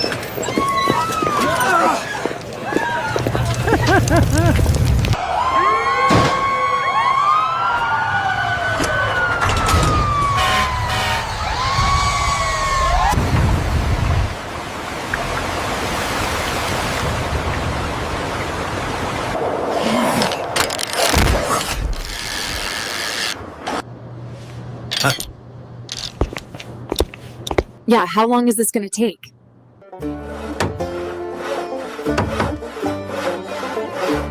Amish construction worker.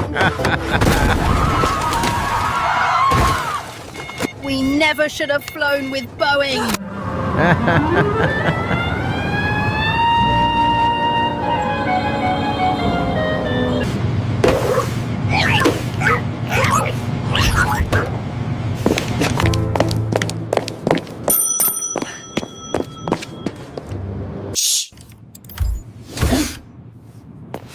Please let me go.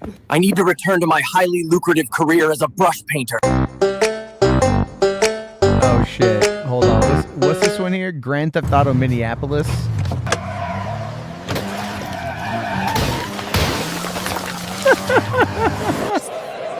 Oh, this is all done with VO? Oh, right. What's the setting?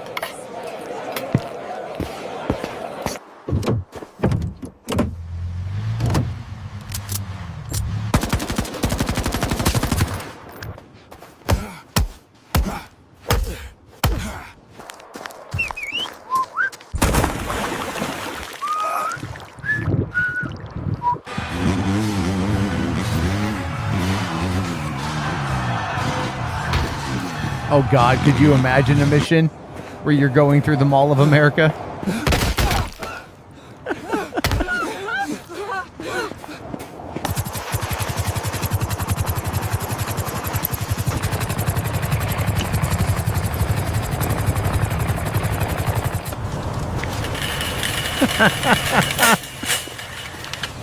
Hi, Susan. Oh, hi, Karen.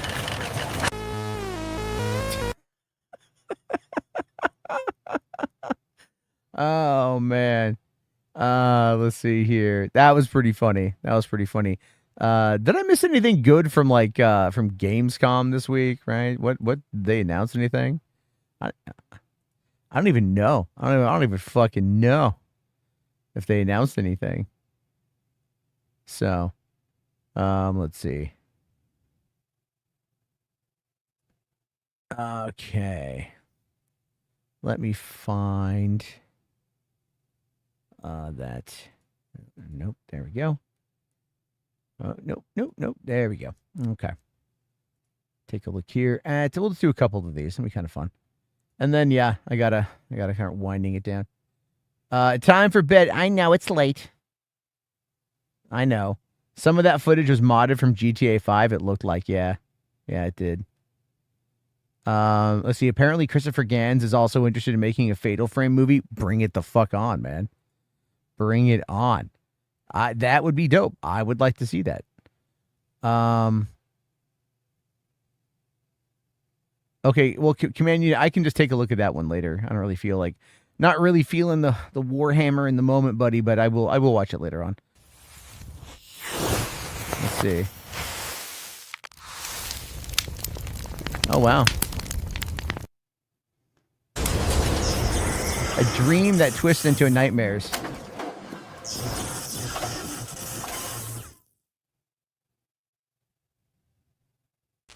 The most dangerous cage is the one in your head. When you gaze into the abyss also gazes into you.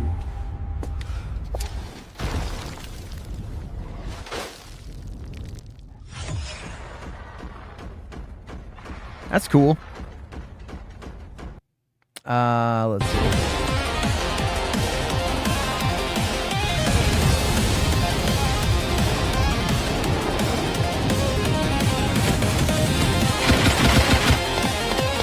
Like a mobile game. Hold on, sorry, I feel like I got a sneeze. Holy shit. Okay.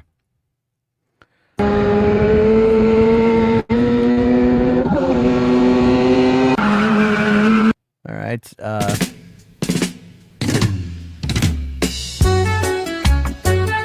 Okay. I don't really. Hold on.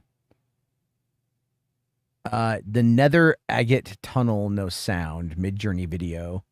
See, the thing is, Midjourney could really come up with some really good looking images.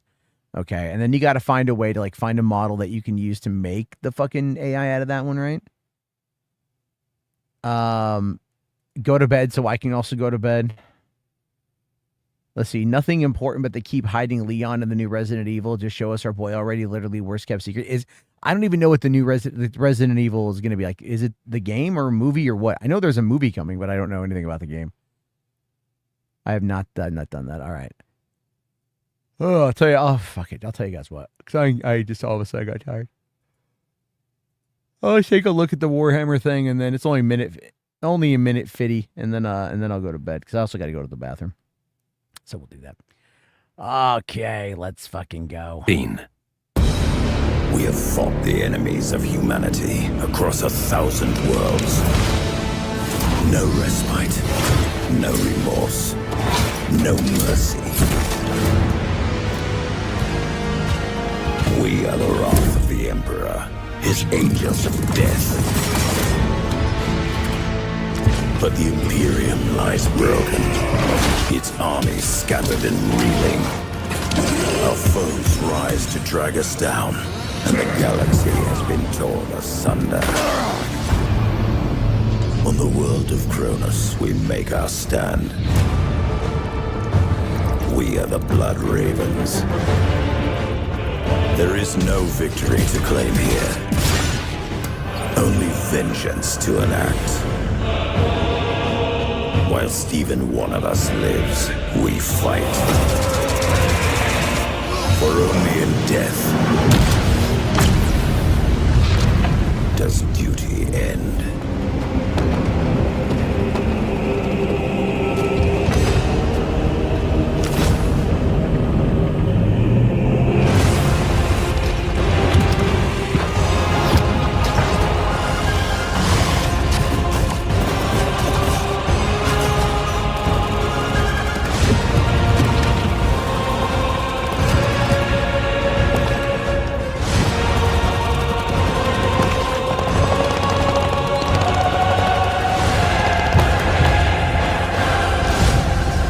Okay, so it's it's an RTS. I haven't played one of those in a while. The orgy heard round the world. That's right, Jeffrey. Absolutely correct. That's so cinematic. Then it shows the RTS looking gameplay. Well, it is an RTS. That's what it is. I don't have anything I don't have anything against RTSs. I haven't played one in so long though. Okay, hold up. Here's the last thing I want to show. Okay. Coming up next week. okay, is The Long Walk. And I saw this floating around, and we're going to end it with this one. But this is something that they're pushing on Twitter about The Long Walk, and like it's apparently intense as fuck. So I don't know.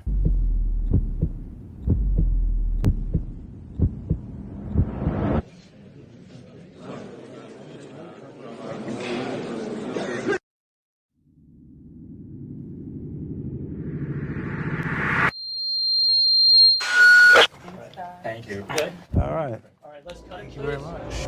Walk until there's only one of you left. It ain't fair!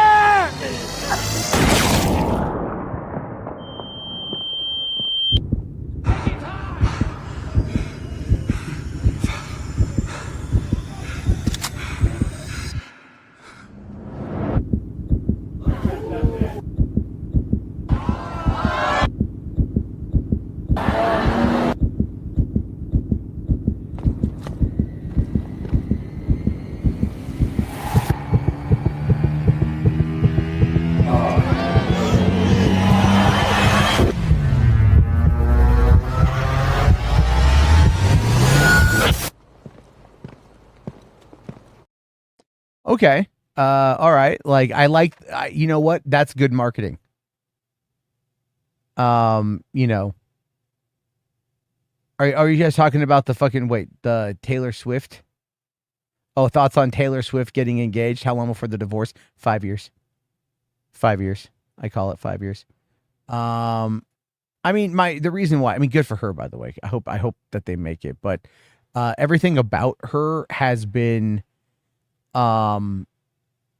everything about that relationship to me has felt very manufactured, you know, and like, but I think also, to be honest, one of the biggest problems with that has a lot to do with the fact that she's always kind of been in that particular situation with her dating.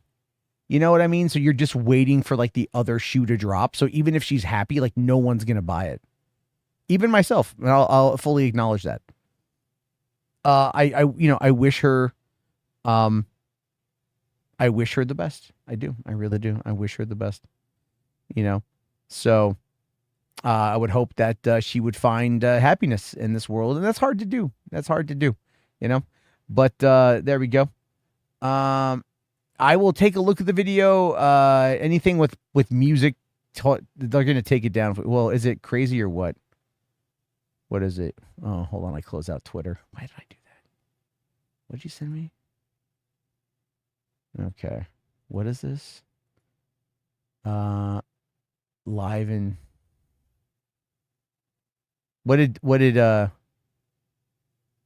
do? What did he do? Concerts are expensive. I spend thousands a year on this channel. Okay, whatever. Oh, is it just bad, or is he just getting shredded? So I don't know. I don't know I don't follow. He can't sing anymore. Okay. Well, yeah, that can happen. They're sending out early invites for the Long Walk. Check your email. I got one. Yeah. Here's the thing. When I get those from GoFabo, it's either Seattle or Portland. So it's either I drive 100 miles, 120 miles. About 120 miles one direction to go to Portland, which I'd prefer to do than go to Seattle.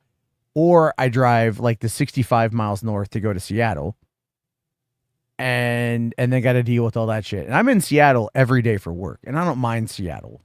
Seattle's very pretty, by the way. But it's just like getting up there and like paying for parking. It's like not worth it for me. You know? Now, granted, I did go up there for the Kevin Smith Dogma thing a few months back, and that was entirely worth it. But yeah, it's like what was it? The guy from Smash Mouth, right? Like he was drunk or something and like fucked up, and then like they basically kicked him out of the band, and then he died. You know, that's the thing with like someone like David Lee Roth. I saw one of the comments says some people just refuse to kind of like to age out gracefully, and I'm like, see, that's kind of fucked up to say, to be fair. And I say that predominantly because it's, you know, if this is what you're known for, right? When you like, there's a big thing that happens with people who are elderly who stop working, they die faster. You know what I mean? So yeah, he might suck. I don't know what to do to like make it better, but you know, at the end of the day, that's, you know, that's his thing.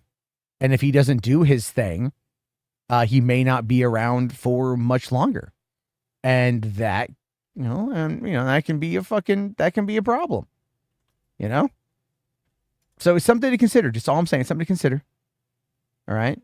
I feel bad for him, but don't charge people money when you don't sound or even sing your own self is bad. Well, yeah, but people go just to see him. That's kind of the whole point, right? Like, so there are people, that will just go because it's him. Like, I had a passenger last year who's a big Barry Manilow fan. I don't know. Barry Manilow was like, he's like in his 70s or 80s, right? Barry Manilow is 82 years old. All right. And like, he still tours.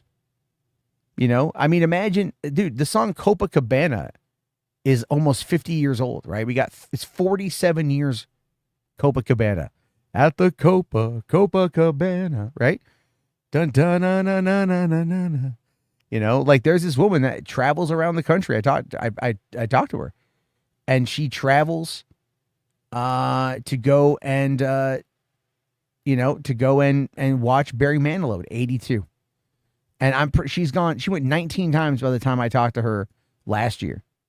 So Barry Manilow could sound like a dying giraffe and she would still go. That's what I'm trying to say. Barry Manilow has been alive since 1714. That's very true. David Lee Roth should be playing the free stage at the State Fair. Well, yeah. I mean, Weird Al does that, right? Weird Al tours with the state fairs and shit. Plays 1-2 shows. People love it. One of the best concerts I ever went to was Weird Al back in 2008. Because he was out doing the Straight Outta Linwood tour. It was awesome. Except he didn't play Albuquerque. That was a shame. I would have loved it if he would have done Albuquerque. I would have been very happy if I had done that one. Anyway. Okay. Oh shit. All right. What am I? Okay. Anyway. Yeah. He only plays that in Albuquerque, I think, son of a bitch. That might almost be worth the trip to Albuquerque. All right. Like, that might be worth the trip to Albuquerque. Because, I will eat a big bowl of sauerkraut every single morning. Did I see the Scarlett Johansson photo she posted? No, I don't know what that is.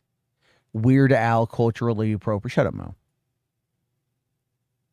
What Scarlett Johansson photo? She's not on social media. So, like, what is she posting? She's not even on Twitter. Like, she was complaining about that. Or not complaining about that, but she was talking about that. Oh, God. Is it her and Jonathan Bailey? Like, what is going on with that? Like, what is happening with that? Right? Like, the Scarlett Johansson and, like, the guy from fucking... the guy from, what's it called? The scientist guy from Jurassic World Rebirth, who I did not know was gay. Him and her have this very platonic, like, she's always kind of kissing on him and shit. Like, I don't get that. Right? You know what I mean? Like, I wish Weird Al would play Trapped at the Drive-Thru. Oh, dude, I saw him do it live. He did it live at the concert I was at. The whole 11 minutes. The whole 11 ass minutes. He did it. Right? I fucking loved it. And he looked, and I looked at her, and she looked at me, and I looked at her.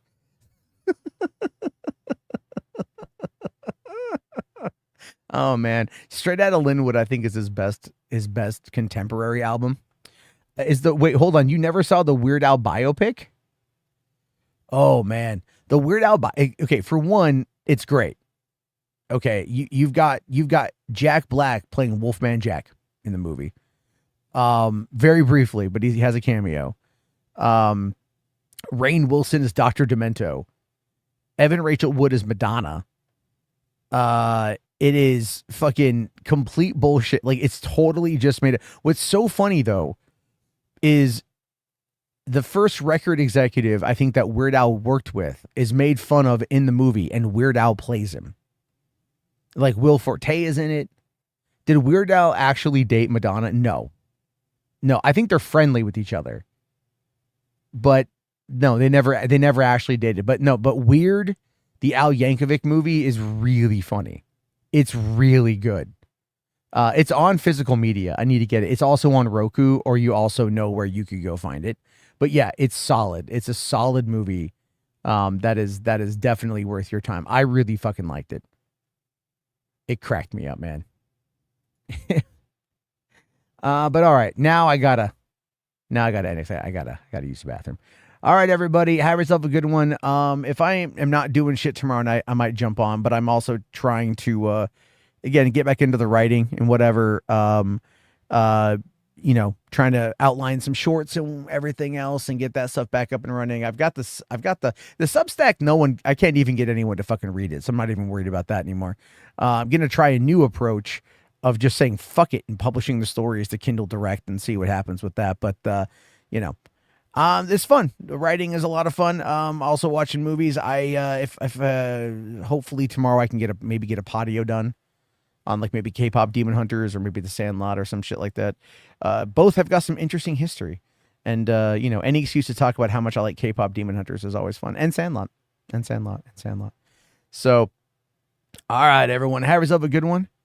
Thank you all, and peace out.